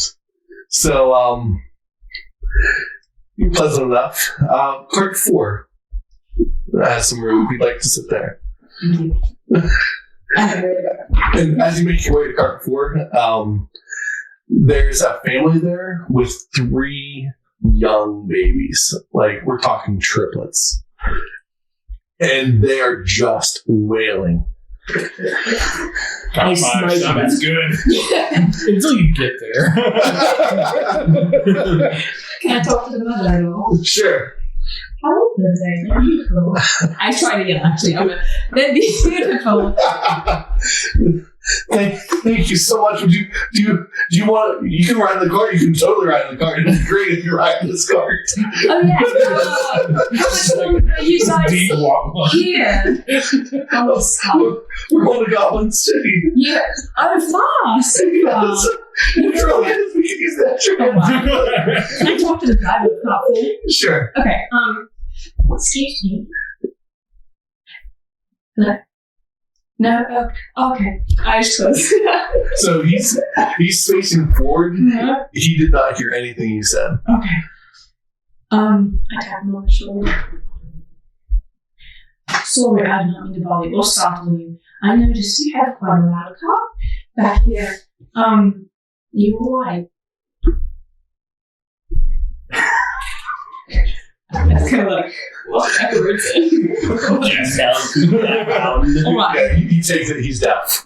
Okay. What a great choice for this. Lovely. If alright, I'm going to offer the mother a silver piece and I'm probably going to help out if I can. Oh, thank you. Yeah. And just so you can get something nice at Goblin City, wherever you're stopping. That's kind. I've never bought anything for myself since I was and she just starts weeping. I'm going to give her one of my gold pieces too. I can't. Wow. Mark it off. I will. Alright, and then I'm going to leave before I do anything else. She just. I don't see this. No, she's still weeping, but just immediately, so no one else knows. I imagine Gaznak giving her one of his gold pieces. I like this gal. I'm gonna hop off the cart. Or is it's okay to do it while still moving right now? Yeah, we haven't started moving yet. Oh yeah. Yeah, I'm just getting ready to pull out. I'm gonna hop over to Pathfinder and ask the vision. Okay, and all there is the two of them. So, I'm not really scared, so I'll just hop on. They're quiet. Well, oh, yeah, it's a quiet part. Because he's hungover. I'm not even gonna talk to anybody. Okay, so as you continue up, you do hit Mountain Pass. This is a fortified. It's not really a city, but more of a checkpoint, so to say. So they check the carts, make sure there's no illegal contraband or anything that seems suspicious, and you continue through to Oak Ridge. From Oak Ridge, you'll continue up the coast. There's a town here that we've yet to name, but it is going to be a city of sorts. That's And his then name, yet to name. continue on to the Daybridge area. So, is there anything you'd like to do in Oak Ridge? Can I roll perception to see what's around? Yeah. Ooh, that would be 23. This does seem to have a large dock area. Otherwise, it's nestled in the hills. Fairly beautiful. You do have a couple of windmills that are used to grind the grain and some various things there. Very picturesque. A lot of halflings running about. Okay, nice. So, but as far as like the city goes, it's a cleaner city. It seems to be not quite a tourist destination if we had those, but a place that is pretty nice to live. Nice. Very different than the marshes. Yes. Live in the marshes. Oh, like, I don't know if I'm I mean, yeah, unless you got off the cart. no, I didn't. I was inside the car looking out. Yeah. Nice. I'm still hungover, probably. No, this has been several days. Okay. Yeah, so Day Bridge is how long it takes upwards to travel a Yeah. day. Or a unicorn? Or a unicorn. Or a unicorn. Yes. So yeah, you're Okay, looking so at even- a several day travel going up. I might still be hungover. Yeah, you're looking at like a while. Yeah. Well, it's been a few days. I was gonna say, you guys have traveled a bit. You've had plenty of time to talk. You've talked a little bit about each other's backgrounds. He's a little fuzzy on his, Yeah. but you don't really Wait. know what's exactly the truth I anyway. didn't love his children. So,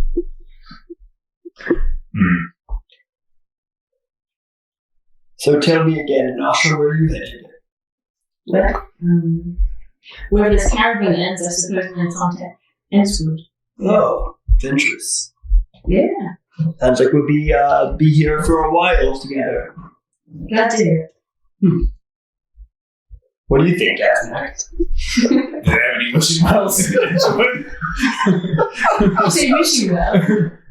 Wishing wells. Wish you Never seen the like of it. The great. I'll take your word for it. Alright.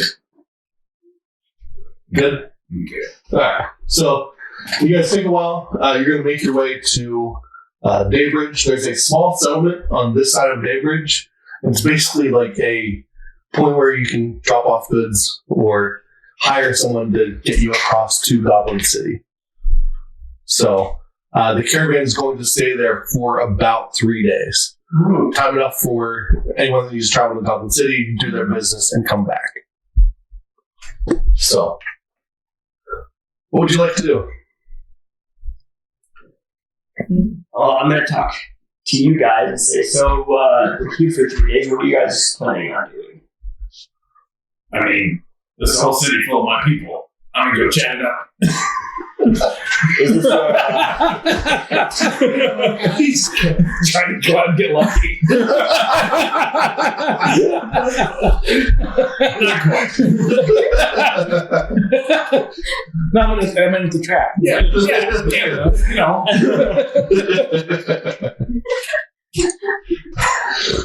But that's my plan. Okay. Unless you have something else in mind. No, you guys are good. So I'm gonna go into Goblin City as well, yeah. okay. So the three of you traveling to Goblin City, or you? Yeah, I'll go just because they're going in and out. Yeah. All right. So as you enter Daybridge area, you are looking for transport across the bridge. Unless you want to make the walk, in that case, well, you're going to have like an hour in the city, and then you're going to have to start walking back. We're not running horses, though, right? We're on carts. No, the carts are not going into Goblin City. They are on this side of Daybridge. They're not going to take the carts across there because there's no real place for them to place the caravan in Goblin City. From what you've been to Goblin City at least once with your father. What you know about Goblin City is that entire island is city. There is no green anything inside Goblin City. There's plenty of green things in Goblin City. So, but yeah, the entire island is Like Goblin Gondor City. type. So, I think you'll like it. Why do you say that? It's a lot of people. You seem like the type to like to talk to people. I do like people. So there's a lot of that. People don't always like me, but I like people. Yeah. Is there anything to do? Yeah. What's it gonna do?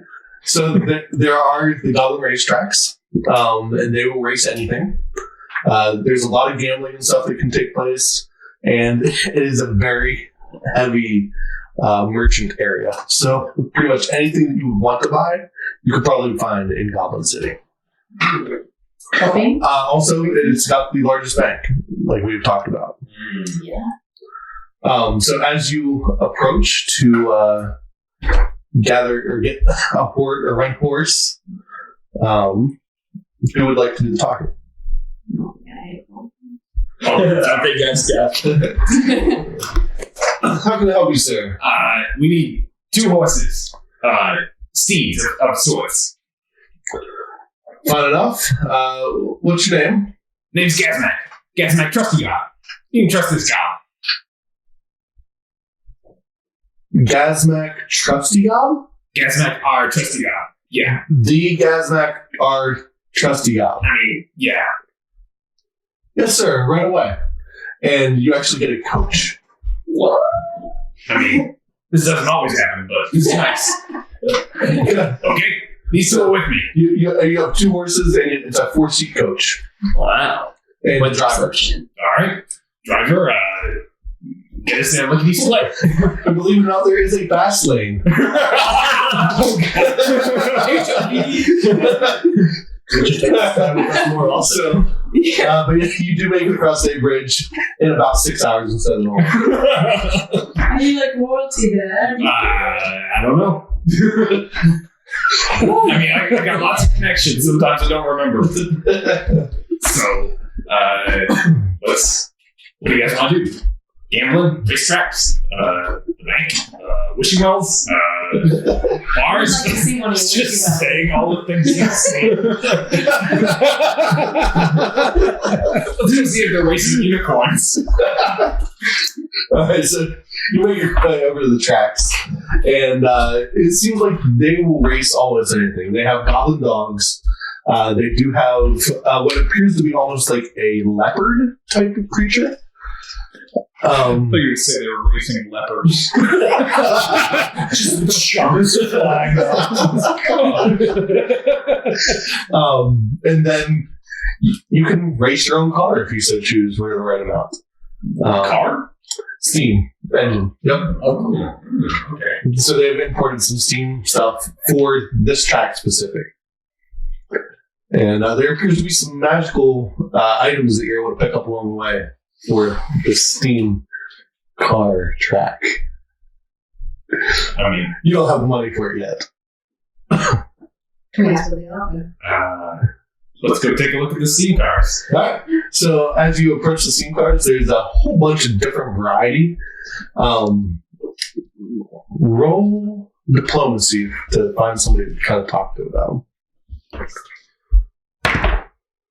That's 23. 16. Nothing. Okay. So, Nothing. Okay. so Gazback, so what's it with the cars? What's going on here? I can't do. I'm sorry. As all of you will find out, my accents vary, and I can never keep them consistent. So it's just going to be fantastic. But the guy's there. He's working on one of the engines, it appears. And from everything that's described to you, this is Mario Kart. Yeah. Yeah. You might know where I was going with that. Yep. So there are different items along the track that you were able to run over, and it will do something to your car. And it might give you something that you can use to boost yourself, or it could be a fake and it could limit what you're able to do. Is the color of the track multicolored? There is no rainbow road. Shortcuts. Although that might be one full episode. Welcome to this week. We will be running the Rainbow Road track. And for the first hour, one lap. Are there guardrails on this track at all? I mentioned it's like a beginner's, it's gonna just it's the bumper car outside and see a bunny sit. You actually have mages along the way that will cast a slow fall if any car is off. No, it's the one dude. He's gonna plow. Fishing. So how do we get in these one of these cost things? It's going to be at least, for your small cars here, you're looking at 20 gold. And that's just for the car rental, let alone the entry fee. And it varies on which cup you want to enter. What kind of cups is that? There's a red cup and a blue cup at least. Okay. Goblin-sized cups. I'm a little scared of those. To be fair, there are tracks all over the world. And each major city should have a track either nearby that is more specific to the race. So this is Goblin City, so a bunch of mayhem. Yeah. Like it should be. Of course. Yeah. I'm assuming I'm talking to a goblin. Huh? Yeah. All right. Anything you guys want to do? You want to bet on a race? You want to? Did we get? I might have missed it. But did we get how much it costs? Oh, a lot. So he gave you the base price for the basic cart. He's not a race organizer, so he was not able to tell you as far as how much it is to entry. And when you enter, you're entering yourself. You're racing the car. Oh, wow. Yeah, you're the driver. That's what the gas man. I'm not sure my feet can reach the pedals. My feet reach the pedals. Fair enough. And I do have a tail too, so for shifting gears. Keep that to yourself, please. No, I want to do it. Come on. No, I can hide it. I'm not sure wrong for the ride. Let's. Don't shake. I'm going to see if I can get into one of the suites. Okay. I'll go up and try to sweet talk one of the guards or something like that. Sweet talk. All right, so you approach what appears to be one of the guards. I mean, as far as you can tell. How you doing, goblin friend? Just fine. How can I help you? Yeah. Can you help a brother out? I forgot my pass to get into up here. My name's Gazmack. And you see him pull out a gem. We got a Gazmack down here, gate 3. What's your last name, sir? Trusty Gob. A Gazmack, Trusty Gob. Roll deception. Diplomacy. I was going to say, it's not a lie. Yeah, diplomacy. That's a 16. Okay. What's your middle initial? R. Gazmack, R, Trusty Gob. Right this way, sir. These two are with me. I stood up a little bit for Okay. a while, but as I hear the conversation, I'm kind of silently closer. I'm just curious. The dragon's with me. Let's see about this other one. Alright, so you guys enter the area. He leads you to your suite. Oh, sweet. So, I'm gonna roll to see if there's any supplies. Or anything we can take. So you go in the suite. Go ahead and roll perception. All of us? Just me? Anyone that would like to. Oh, 20. 19. Goodness. yeah. Okay. So looking around, this doesn't appear to be like the main season for it, but you do find a couple of drinks that are almost suspended in time. It seems like. So you open a cabinet, you pull it out, and it's still cold, and you're not entirely sure why. But so you get 2 frosted mugs, and you don't know how long they'll remain frosted. They do have a beverage inside. Otherwise, you find a blanket and then a jacket that's embroidered with your initials. Wow. I put it on. And the sleeves are about 3 inches too long. That makes sense. You must have not royalty around. They know how to treat a guy good. So yeah, you can Okay. break those down if you want. If you're taking the mugs with you. Yeah, I am. Okay. Can you tell what the glasses? Like, It appears to be some sort of alcohol, but unless you're, it's most definitely more of a goblin alcohol. Kind of sludgy. Grog. I'm satisfied. This is a successful trip. Got me a bomber jacket with my name on it. Bomber jacket. Does it erase No, it's out of season right now. completely? So they appear to be just they're holding amateur stuff. A lot of people try it and stuff like that, but yeah, it's no actual races happening today. Yeah. Let's, I don't know. I've done my part. What do you guys want to do? Well, just along for the ride, really. Everywhere you go, you get received so well. So it's fun to follow you around here. Got the minus touch if you know what I mean. Thanks for giving me that. Yeah. I don't know. I just want to get comfortable. So stop looking at somebody else. Cool. So you guys finish out the day in Goblin City. Do you want to stop by the bank? I would have been there. Sure. Okay. So you stop by the bank, and they request a writ of some sort of like notarized document showing who you actually are to withdraw anything. But you're welcome to deposit whatever you'd like.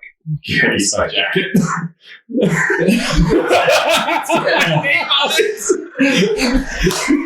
Holds up his underwear. See, it's got my name on it. It's embroidered with your initials. My initials. Yes. I prestidigitation and write a writ. I just realized your initials are GRT. You're correct.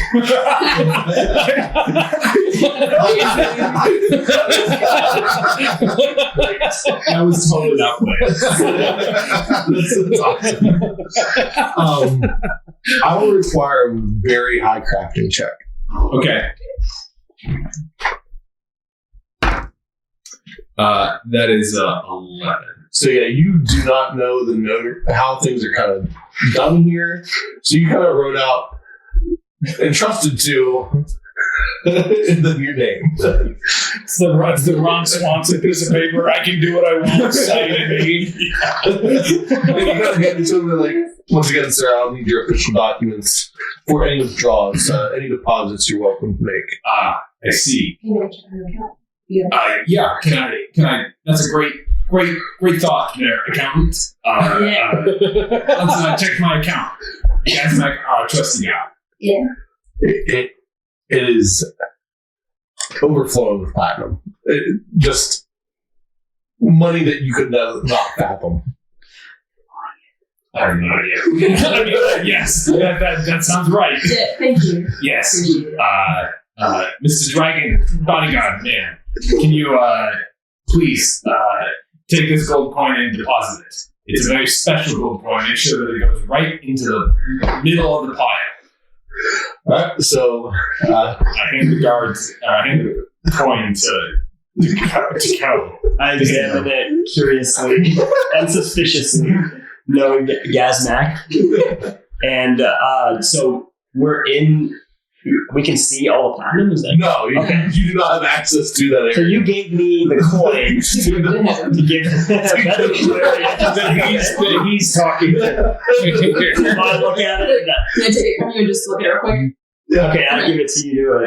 So I had to enter this my ledger. I forgot. Yeah. Okay, thank you. I take it and I look at it.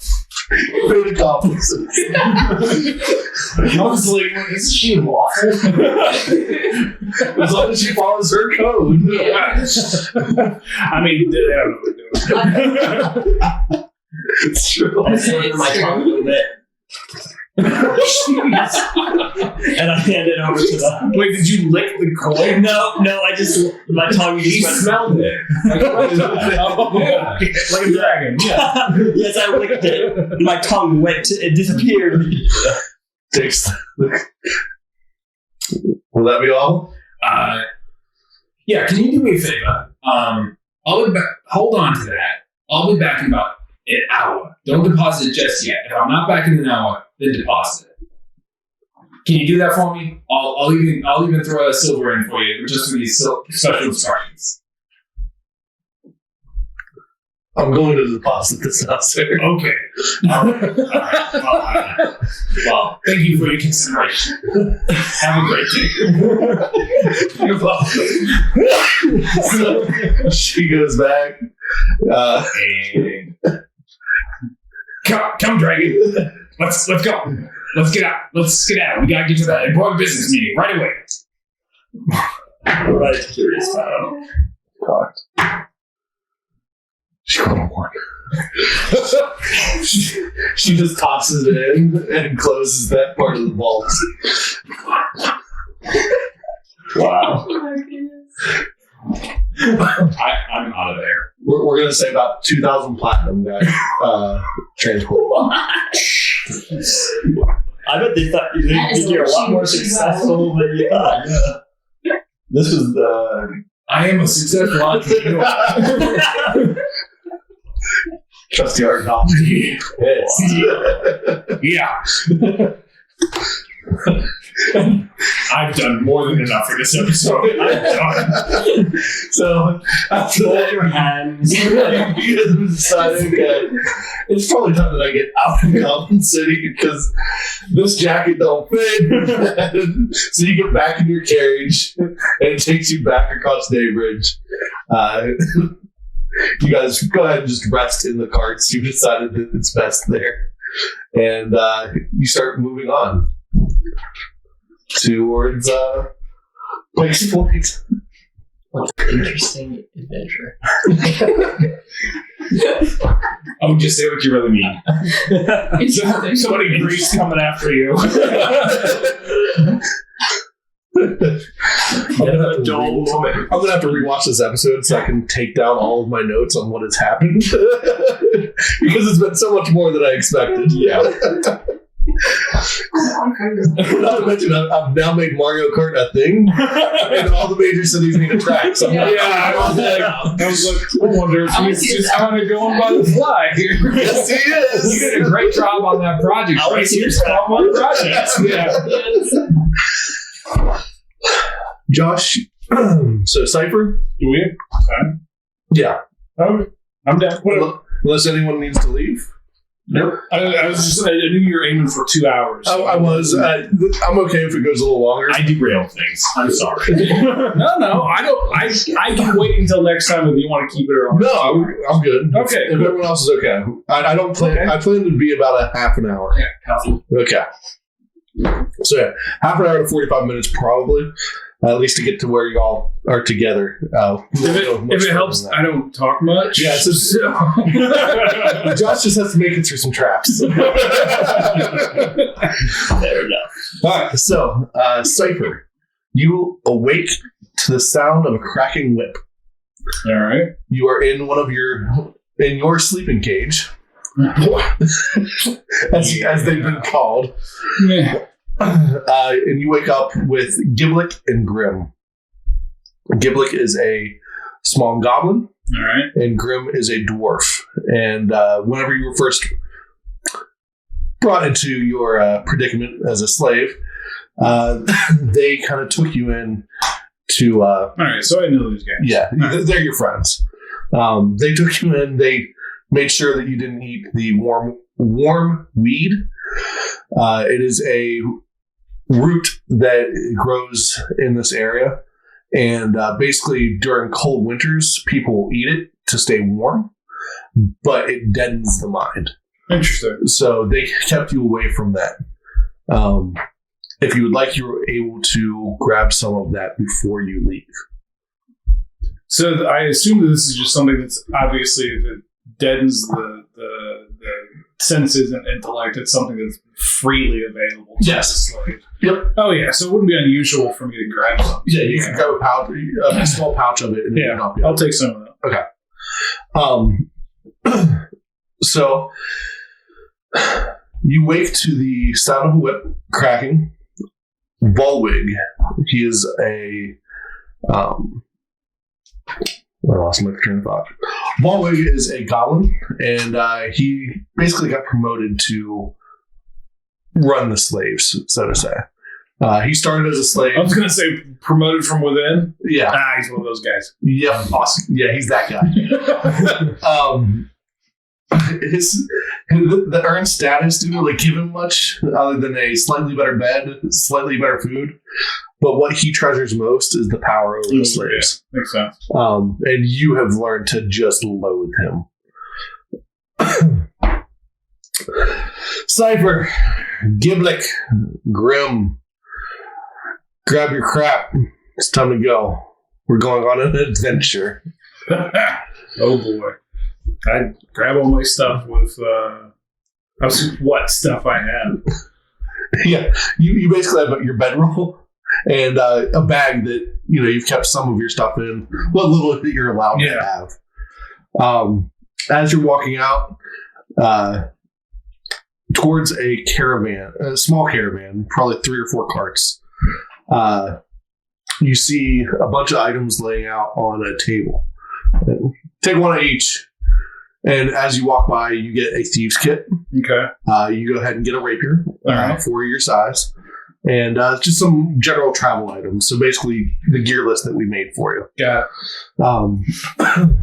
You pack it all into your bag, get in the back, and away you start to go. All right. They make you put hoods on. All right. I'm less than thrilled about it, but it's probably nothing unusual. It's a little unusual, but you haven't traveled a lot as a slave. Yeah. For the most part, you've been to the compound doing whatever they want you to do. Right. But yeah, you haven't traveled a lot with them. So as far as you know, this is normal. But yeah, it's most definitely a little abnormal. So are we can I tell is it just the 3 of us in a cart? So there's 3 of you in this cart. Okay. As you were going up, there was a nicer cart that had what appeared to be a younger mage. Okay. At least from what you can tell, he had a book with him. He looked smart. And then Volwig and Zal Hawthorne, who is your slave owner, all right, are riding in the cart behind him. Zul Hawthorne? Yep. Okay. Zul, Z-U-L. Yeah, I figured that was Hawthorne, Yep. Hathorn. There's a couple guards that are riding in the back. It appears to be just some supplies. There are 2 other slaves with you that you don't recognize. You think that they probably traveled with this caravan. The one thing that you do note is he is a younger human, and he has a white streak through part of his hair. This Hawthorne does? No, Or the kid that you don't know. All All right. During the ride, again, you have the hood on. It's been a few hours. You try to keep track for a little bit because that's how you would occupy your mind. Go ahead and roll survival. All right. Survival. 15. All right. You do notice that at one point in time, the horse hoofs changed sound, and you heard running water. So you went over a bridge, and then that running water stayed to your left. All right. As you continue on, you come to a halt, and everyone is shuffled off the carts, and your bags are removed. And there's 2 guards standing in front of what looks to be a cave mouth. As you enter, roll perception. 24. All right. So, Well, is actually bless me.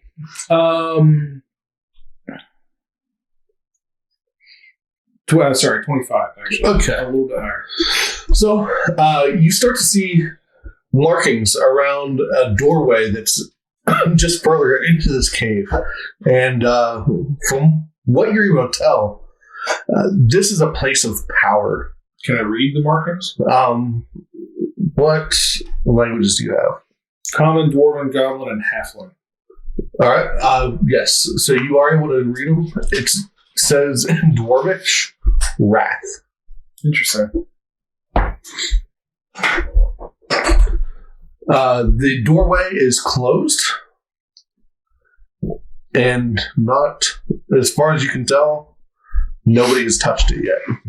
All right, and it's so it's basically an entrance to a cave, and I see a doorway through the entrance to the cave. As you enter the cave, it opens up to where you see this doorway now. All right, And the door is untouched, and people seem to be the guards that were there seem a little wary of it.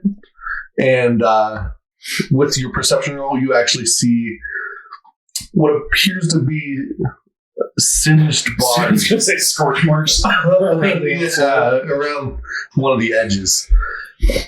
All right, first stop. I quietly just kind of nudge Grim and just say, like, keep an eye out. There's shenanigans afoot. And he I nods because he's able to read it. Oh as well. yeah, I was gonna say, I point out the basically the bodies. He looks over and I heard them say something about us being trap finders.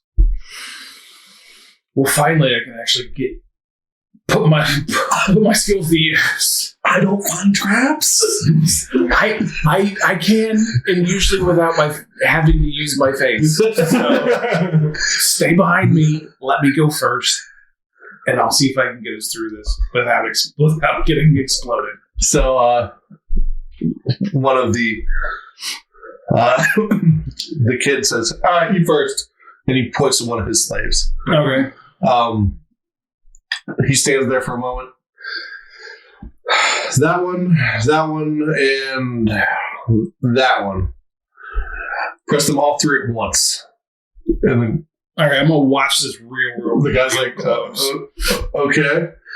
From what you were able to tell, because you had a decently high perception roll, it is a lightning bolt, fire, and what appears to be like wind. And they push all three at the same time, and the door and falls back in on itself. All right. And you start walking forward. He takes the lead, walking forward. Oh, that guy does? Yep. As you enter, there's a small entryway and a corridor that appears to have 4 rooms coming off of it. And then a doorway at the end of the corridor. All right. You're next. Seems to be shuffling through. So basically, there's like a 3-pronged way out. Like It's straight hallway, okay. and then 2 sets of doors. Okay. And then the hallway comes to a dead end? There's a door at the end of the hallway Okay, as well. so 5 doors. 5 doors total. Okay. Yep. So the first one kind of walks up.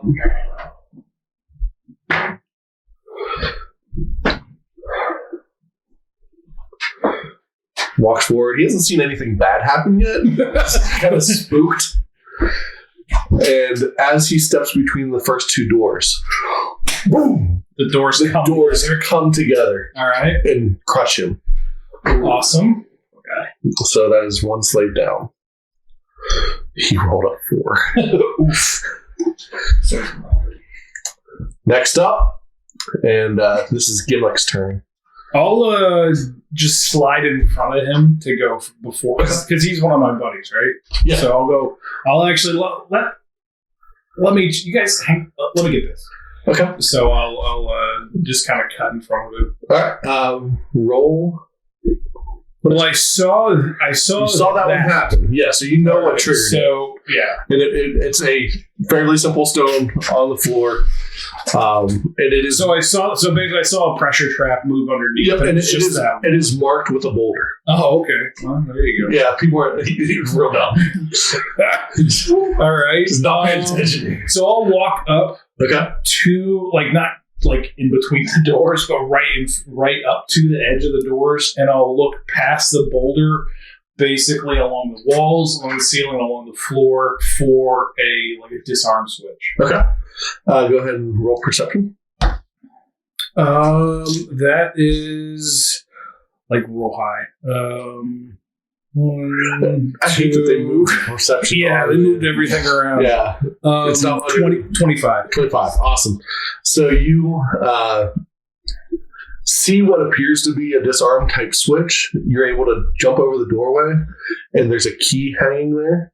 And you actually, on each side, there's a key. And you actually just put them into the doors.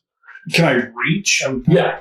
Yep. Oh, so it's a narrow. It ends up, it's a pretty narrow hallway. Or do you want me? Can I get? Do one at a time. I got so you. I was gonna say I can holler at my buddy to do it at the same time. Yeah, that'll work. And so I'll call him. So you're Grim. Yeah, I was gonna say. I don't say anything, but just do the whole 1, 2, 3 and turn, and then nothing happens. Whew, okay. I told you. Don't worry about it, buddy. All right. So continuing up the hallway. The sooner we get this taken care of, the sooner we can get out of here. This is some nonsense. And now it is Gimlick's turn. He doesn't have a choice. He doesn't have a choice. Yep. Because you chose to use Grim. So Gimlick's turn. So he comes up and he's looking and looking. Rolls a natural 20. Good job, buddy. So he's looking and he sees what's going to cause the trap to go off, and he kind of looks around. So we moved. So we're between the 2 sets of doors. So you're up to the second set of doors. Okay. So I'm waiting, or just I'm looking at the floor, just to see are there any markings on the floor. This time. There appears to be just almost like a mirage. Okay. And he walks up and finds a loose stone and throws it, and it just... Oh, and it falls through. And it falls through. Oh, different. So nothing's there. There's no floor. Do I hear it hit? Nope. Interesting. All right. So, there's no floor. No floor. Here. No floor. And he reaches out. He had received a staff. And he reaches out. A 10-foot pole. And he's able to tap. And okay. So they go back and get some supplies and they lay it across, and it continues over without any problems. He rolled well. He was supposed to die. I kind of wondered. Don't worry, there's more opportunities. So the door, is it a doorway or is it an actual door? It's an actual door now. All right. So is that door locked or? We're back to the other unnamed slave. Oh boy.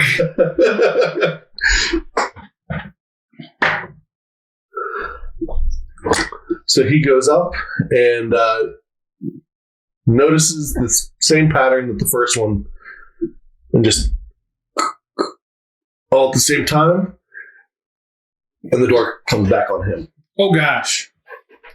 So yeah, he disarmed it technically, but it was designed to keep people out. To squish him. Yep. So there's another slave down. As you enter here, let's see. Going through this doorway, there's one more long hallway. And it's a hallway kind of leaning down, so stairs.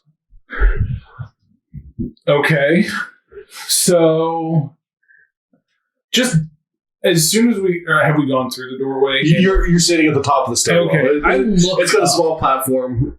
Okay. I look up. Do I see Roll anything? perception. I've seen this movie.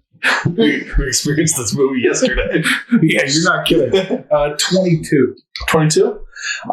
As far as you can tell, there's nothing that seems out of place. Okay. It looks like a general ceiling. All right. And I guess I'll basically elbow my way to the front and check for traps basically as I go along down the stairs. Okay.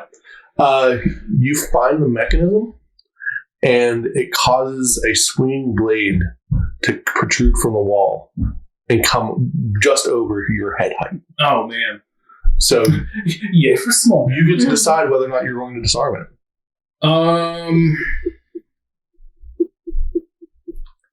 Now, Gimli, or not Gimli.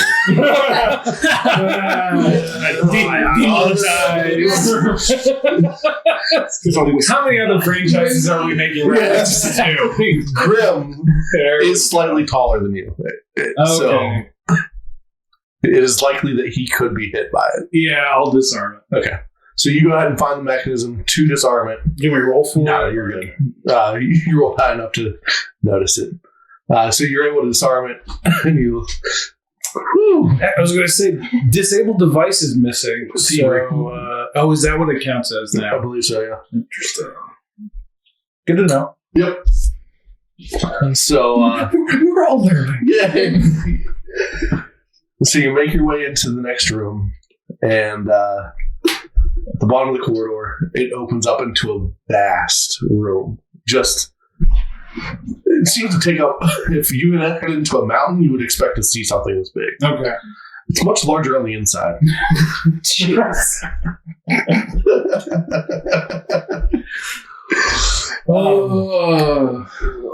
Along the ceiling, you see a storm that is just there. It's a perpetual storm, lightning dashing back and forth with it. But do I feel or hear anything? No. Okay. So far, visual. It's visual. It does feel the tension in the air, like it could strike at any time. But there's no wind and there's no. Yeah, exactly. Okay. So it hasn't struck anything. Good. There is a long bridge that leads to a raised platform. All right. It is now your turn. Well, yeah. So I'll check for traps up to the bridge. Okay.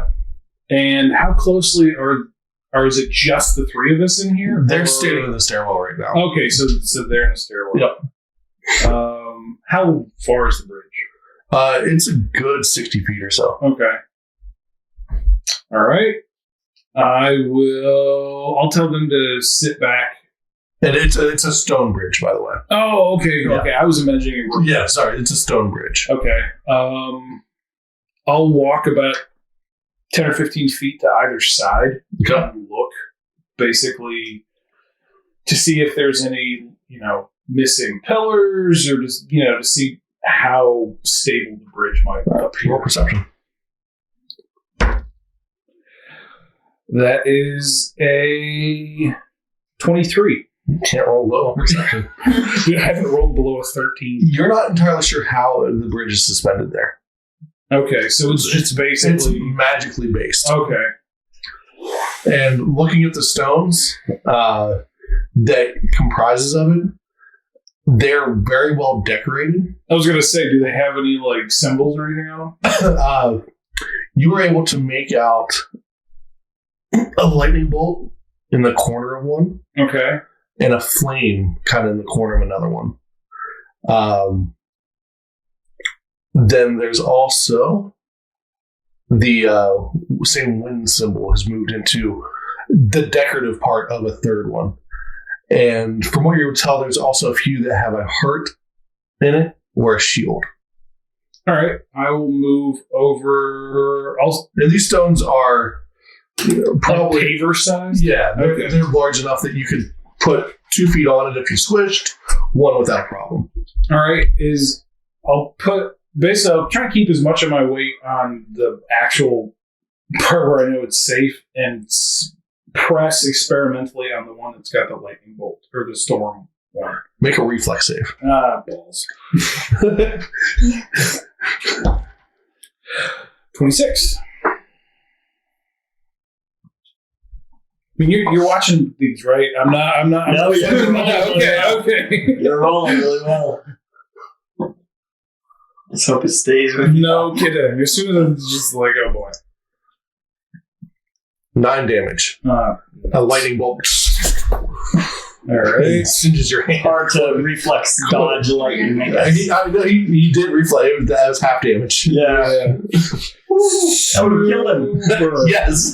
Yes, Boy, man. that's the end of the campaign. You couldn't have it, brother. We got to Josh just so for him to die. So, It'll be 2 nights in a row. no, right. I heard about that. So Grim grabs you and pulls you back and gives you one of his potions. Stay off the lightning, guys. And you get 6 heals. All right. Oh, nice. As he does,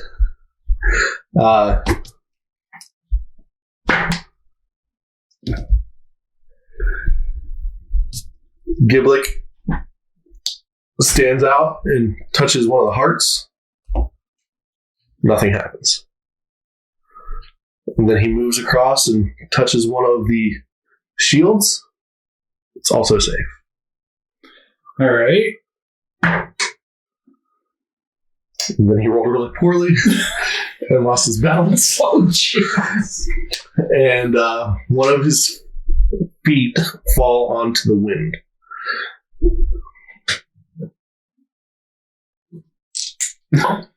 Which is that was the one that I was on, right? Or that I Yeah, you had lightning bolt. You get lightning. Oh, I meant to do the wind one. Oh, yeah. The storm. You know what I meant.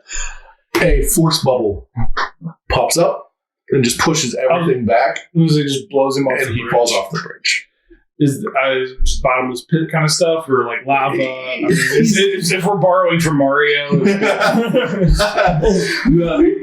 He falls and makes the goofy noise. I'm sorry, this should probably be serious, but I'm a music guy. but he falls off, and it's a good drop, but you hear the thud. Oof. And a splat.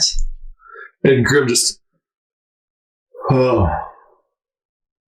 I was like, I'll give it another shot, but don't touch anything but the heart and the shield there, okay? All right. So, would you like to try to make your way across, or do you just want to relay this information?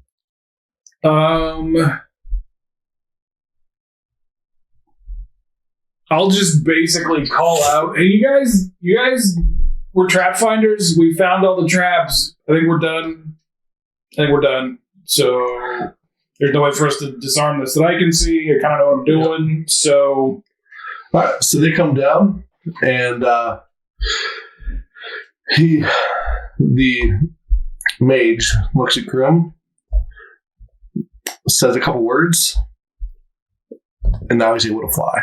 Nice. And he basically grabs him and goes Dwarf tossing. to see if he gets struck by anything along the way. Ah. And Grim's never flown before, and magic isn't his thing. No. He's most definitely one of those guys that's like, hammer to head. That's all I do. That's my job. Aren't dwarves generally magically resistant anyways? Yeah. So yeah, he's just not having fun. He's with it. not. But so he's coasting along and nothing happens. At that point in time, the guy takes off flying. Oh, I altar. thought he dropped him. Yeah. I was like, oh, that's cool. So Grim has made it across. He's at the base of the altar. Guy with the stripe in his hair. No one has said his name at all yet. Wait, but he wasn't the slave that got squished first? The striping hair guy? No. Oh, No, he's the one in charge. oh, gotcha. Like both. The mage works for him. He is the mage. Oh, he is the mage. Yeah. Okay. Oh, see, I thought they were two different people. Sorry, no. Yeah, the mage is the guy with the striped hair. Gotcha. Yep. But yeah, both Zolbakar and Volwig has been. Oh. Yeah, you said his name. I mean, we can rewind it and you can. No. Volwig is the guy with the whip. Well, no, he's But the it's- goblin, but you didn't mean to say the other guy's name. No, I haven't said no. Zolbakar. Zolbakar is the guy that owns you. I thought that was Hawthorne. Oh, Zolbakar is the guy that. Oh yeah, I should have said Zolbakar. Yeah. It's okay. I didn't hear anything. I haven't written anything down yet. It is not Zolbakar, but he might have been involved in getting this guy. It's somebody else. It's random mage number 1. Would you like to make your way across the platform? Now that I know what to look for, yeah. Okay. Go ahead and just make an acrobatics. 17. And you carefully make your way across. But as you approach, you see him land, and there's a single rod there. He picks up the rod. It was like, that was real dumb, Nurse Concord, because you didn't have somebody to check for traps. They shall all feel my wrath, and I shall be known as Ira. As IRA, Ira. all right. Jewish fellow. Got it. As that happens, at the end of your bridge, a purple doorway opens. On the other side, you see green forest. I'm indifferent as to what's on the other side. As soon as I recognize that it is a portal, I bolt. Okay. So you start running towards it. With that, and 2 goblin dogs have been summoned All right. because they see that you're going on the chase, and Zal Hawthorne summons his dogs to chase you. All right. As you're nearing the portal, Ira looks down and goes, I think it's time to give this thing a test run. And he points the rod at you, Okay. and a slow-moving fireball heads your way. All right. So it's just this sphere of fire. And it starts out small, but It's expanding. it's expanding. And from what you can tell, the runes in the rod, 2 of them have activated. All right. Okay. Do you have anything Arcana? Yeah. I mean, I do have Go and Arcana. roll that. 13. That's my first roll under 10. You're able to tell one of the 2 runes, Okay. but it's the rune for empower. All right. And as it's moving towards you, you realize that it's going to get to you before you get to the doorway. All right. Are the... Grim flies, pushing you out of the way. do something with our lives, he says. Freedom through revolution. Oh, jeez. And then he's engulfed by flames. Oh, buddy. Okay, I'll take the apple. Pushes you through the door. Oh, okay, got it. Let's see if the goblin dogs make it before close. They both make it. Oh, boy. So now the chase is on. All right. What would you like to do? Okay, so as you have come through, you once again realize that there is water To the left. to the left. All right. But what was a very dead marsh is now a beautiful, lush forest. Okay. And you're a little confused by it because everything feels very different. It's nicer here. The air smells better. Except now you have two goblin dogs on your How heels. far behind are they? They're currently about 40 feet. All right.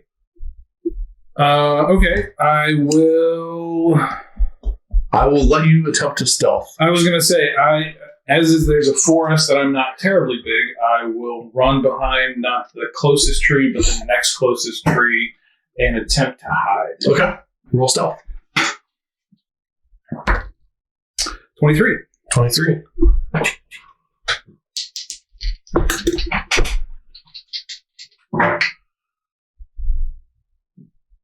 One dog just and starts to wander off the wrong direction. The other one seems to be not pinpointed, but moving your In my direction general still. direction. Yep. All right. And with this, the portal is slowly shrinking. Okay. All right. I will. Are these dogs bigger than me? They are.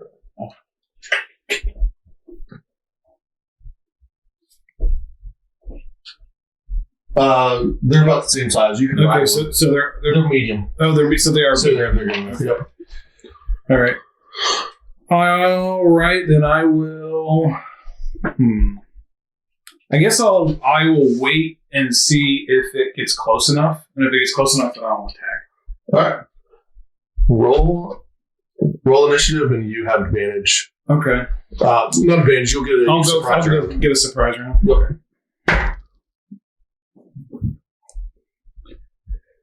Deception or stealth? No hard choice there. 19. 19. All right. For your stealth, and then you roll an 18. But he doesn't have any bonuses. So you will get 2 rounds of actions on him. Against the dog? Yeah, All right. and he will be flat-footed the entire time. That's what I like to hear. All right, then I'm just This going to... might be the only way you survive this because it's a level 1 creature for a party of 4.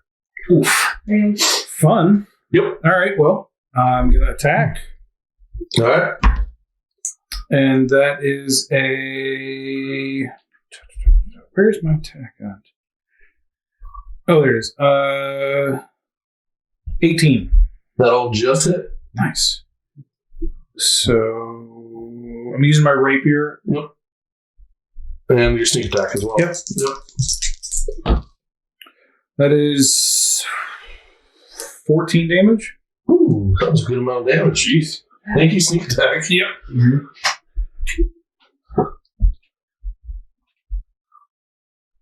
And I'll tag again. Mm-hmm. That is.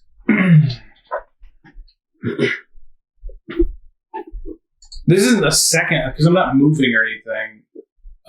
It'll be the second attack. All right. So it's the So second do I round. have to make all of my attacks? Yes. Or okay. Yeah. You You don't have to make all that- 3. I'm- But yeah. So if you want to continue attacking, the second attack is you attempt it at that number. right, And right, then you right. attempt it to the third number. Right. What if I? All right. I was going to say if I'm not doing anything else, I mean, I can't. I guess I can't really fight defensively or anything like that. You still have another full round of actions. Okay. So All right. That one misses. That one misses. so now we're back at the top of the turn, and it's still your turn. That one misses. All right. Then I am going to use my next 2 actions to basically break contact and bolt. Okay. All right. So you move 50 feet away. All right. What? It is injured and not happy with you. You didn't make any unarmed attacks. Lucky you. Yeah, no kidding. We still have one more round before that happens.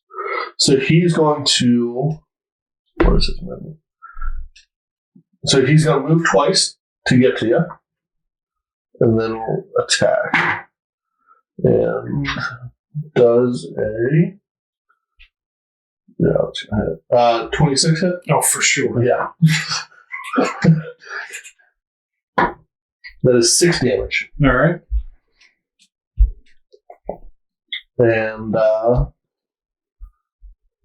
make a DC Fortitude save. Oh, man, that's my worst one.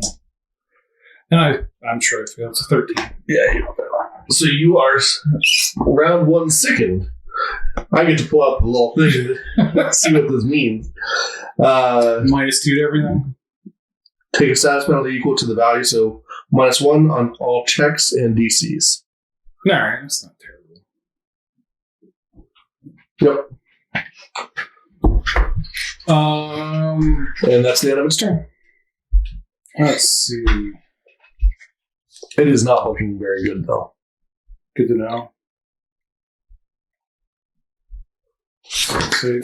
I don't know what I'm looking at. I don't pay nearly as much attention. Maybe there's some sort of hidden gem that I'm not aware of. Nope. I'm just going to try to stab it. Right.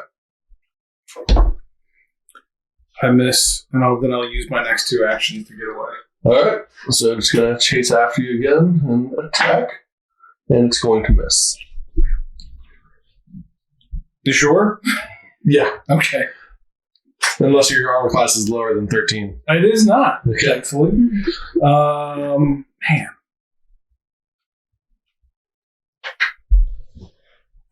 I'm going to use all three actions to move. So that is 75 feet? Yeah. Okay, it has a speed of 40, so it'll get to move twice and attack you still. Ooh. Okay, yeah, then I'll attack at least for the first one. That hits. Okay, roll damage. 8. And that is enough to kill it. Nice.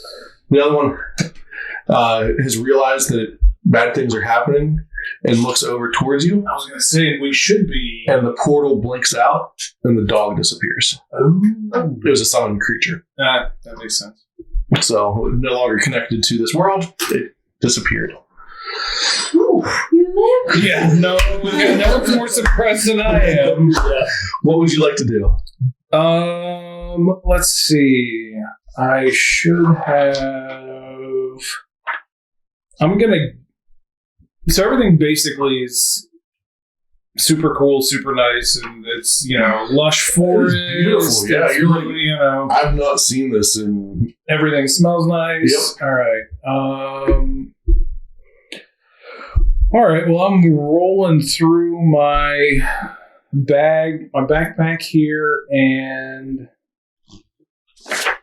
I'm gonna try to set up I'll just keep walking. I'll head towards the sound of the water and try to basically find a place where I can kind of set up camp and kind of lick my wounds and heal. Okay.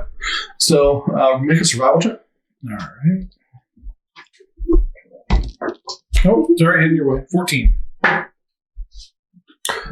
All right. So you find a place to camp, and you find some underbrush and stuff that you're able to kind of tuck in under, and nothing bothers you throughout the night.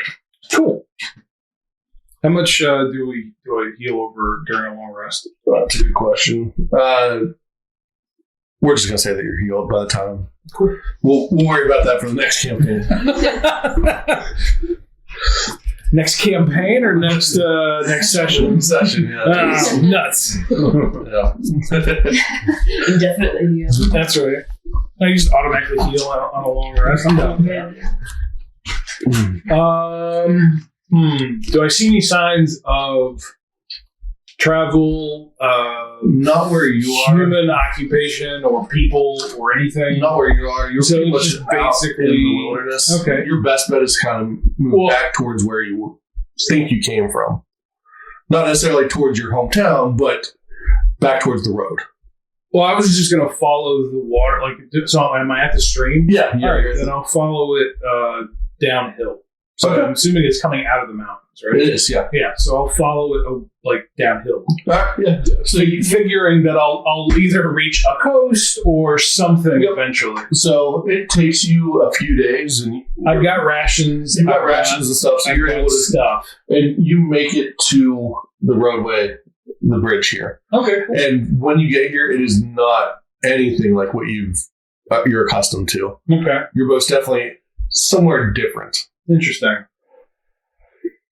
Is it a well-traveled road? It's decently traveled, yeah. All right. Is there a bridge? Are there signs? Are there... You do see a couple signs there in common. One pointing north, or what you would guess is north, based on what you've seen on the sign and everything.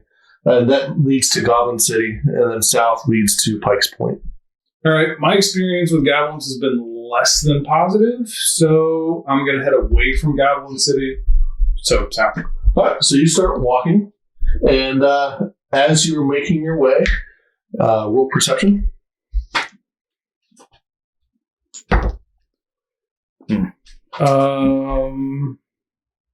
17. All right, you start to hear a large number of horses and wagons coming up alongside you. All right. I will hide in the bushes or the thing next, just until I can know whether or not it's good, bad, and different. Okay, so you hide well enough. You're not super hidden, but I'm just basically well, you trying can to still see, but not be readily seen. right. They appear to be nice, decent carts. No slaves, which surprises you. There's no caged carts at Okay. all. So basically, it's not like You don't see a taskmaster. You don't see any bandits. all the stuff you would normally see is not. It is there. not there. All right.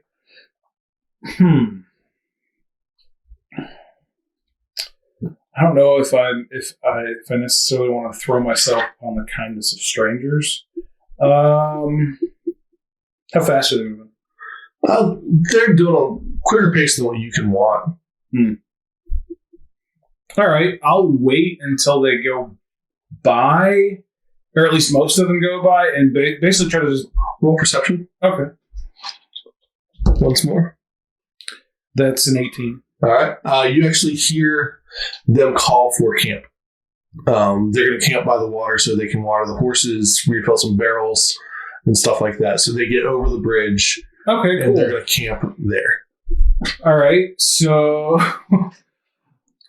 if they're going over the bridge, I'll actually go underneath and take the opportunity to use some of my soap and clean myself up to the best of my absolute ability to make myself presentable. All right. So you To where it doesn't look like, oh, hey, runaway slave. roll survival. All right. 16. All right. You clean yourself up really well. There's one thing that you cannot wash off, and you have a magical rune on the back of your neck. All right. I will let you decide what this rune looks like. All right. I'll figure something out. Okay. But yeah, basically that magical rune will allow your slave master to track you. Oh, nuts. But right now, they're, as far as you can tell, nowhere close to where you are. That's fair. All right. Well, then I'll just pull up my collar a little bit to do my best to hide it, as I don't have a disguise kit or anything snazzy like that. But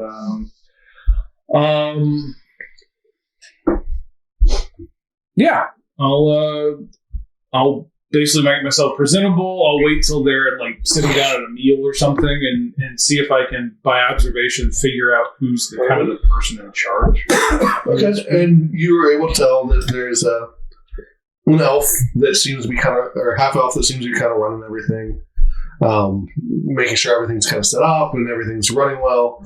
They go ahead and kind of circle the wagons around a half circle along the water. They let the horses water, and they go ahead and get camp kind of build up there. Okay. I will actually just kind of confidently, at least as confidently as I know how, just kind of roll up to him. And, no, you know what? I'm going to go the opposite direction with it. Forget that. While they're all doing that, I'm going to go and find the least, travel or worn, or if I can tell which one, or by watching them, which ones were the most occupied, and hide in that cart. They got off the Goblin City. So at this point in time, there's only 3 carts that seem to be holding people. Okay. And the one with the least amount of people that you see kind of hanging out, there's 3-ish people. Weird, right? How convenient. And a half-orc's kind of sitting, leaned back, just kind of resting. Oh, he's on the cart. He doesn't really do much. He's along for the ride. He's just biding his time until he can kind of set up his own cart business, is what he's hoping for eventually. All right. I'm gonna wait till he goes to sleep. I assume he's gonna sleep. Yep. And then try to sneak onto the cart. All right, roll stealth. Oh, first bad. Yeah, that's my first one. Not my first. A 9. A 9. All right, so you get up on the cart, and there's a couple pillows and stuff that it seems like people have been using to kind of rest on. Not a lot to hide in besides. So there's not a luggage rack. No, there's luggage area. Some packs and stuff are there, but nothing big enough or bulky enough that you can kind of settle in behind. Bummer. Well, option number 2. Brush myself off and walk back to I walk to the half-o. Well, all right. Long trip, huh? This ride from Goblin City to Pike's Point near the end of our journey is rough. Yeah, man, it's the worst. I'll tell you. Yeah, definitely. Dogs are barking. Roll deception. 14. And you can tell he's already had 1 or 2 to drink now that camp's been made, and he's done for the day. Is the half elf is? Yeah. All right, cool. Don't forget, you paid for food and drink while you're here. Anything at camp, it's yours. So it's cool. I take that and not run with it, but I'm like, you got it, thanks, man. And I go over to wherever they're dole out and just kind of basically try to sidle in and look like I belong. Okay. And you do a decent job of it. There's still enough people that have been around that don't really, because there's a guard thing and a couple other carts, but there's only 3 passenger carts. But yeah, nobody's really interacted with the other passengers on the carts. Gotcha. So nobody knows. Everybody only knows their group. They don't know all of the exactly, people. Because people have been coming and going as well. So yeah, not everyone knows everyone. Especially for some of those that just want to keep to themselves, they stay on the cart, and it's not abnormal. All right, then I will go up to the group that I notice has the least amount of people in it, which is a group of 3 who I assume are sitting at a campfire. Yeah. Wait, not a tavern? I know, right? Don't worry, this ends in a tavern.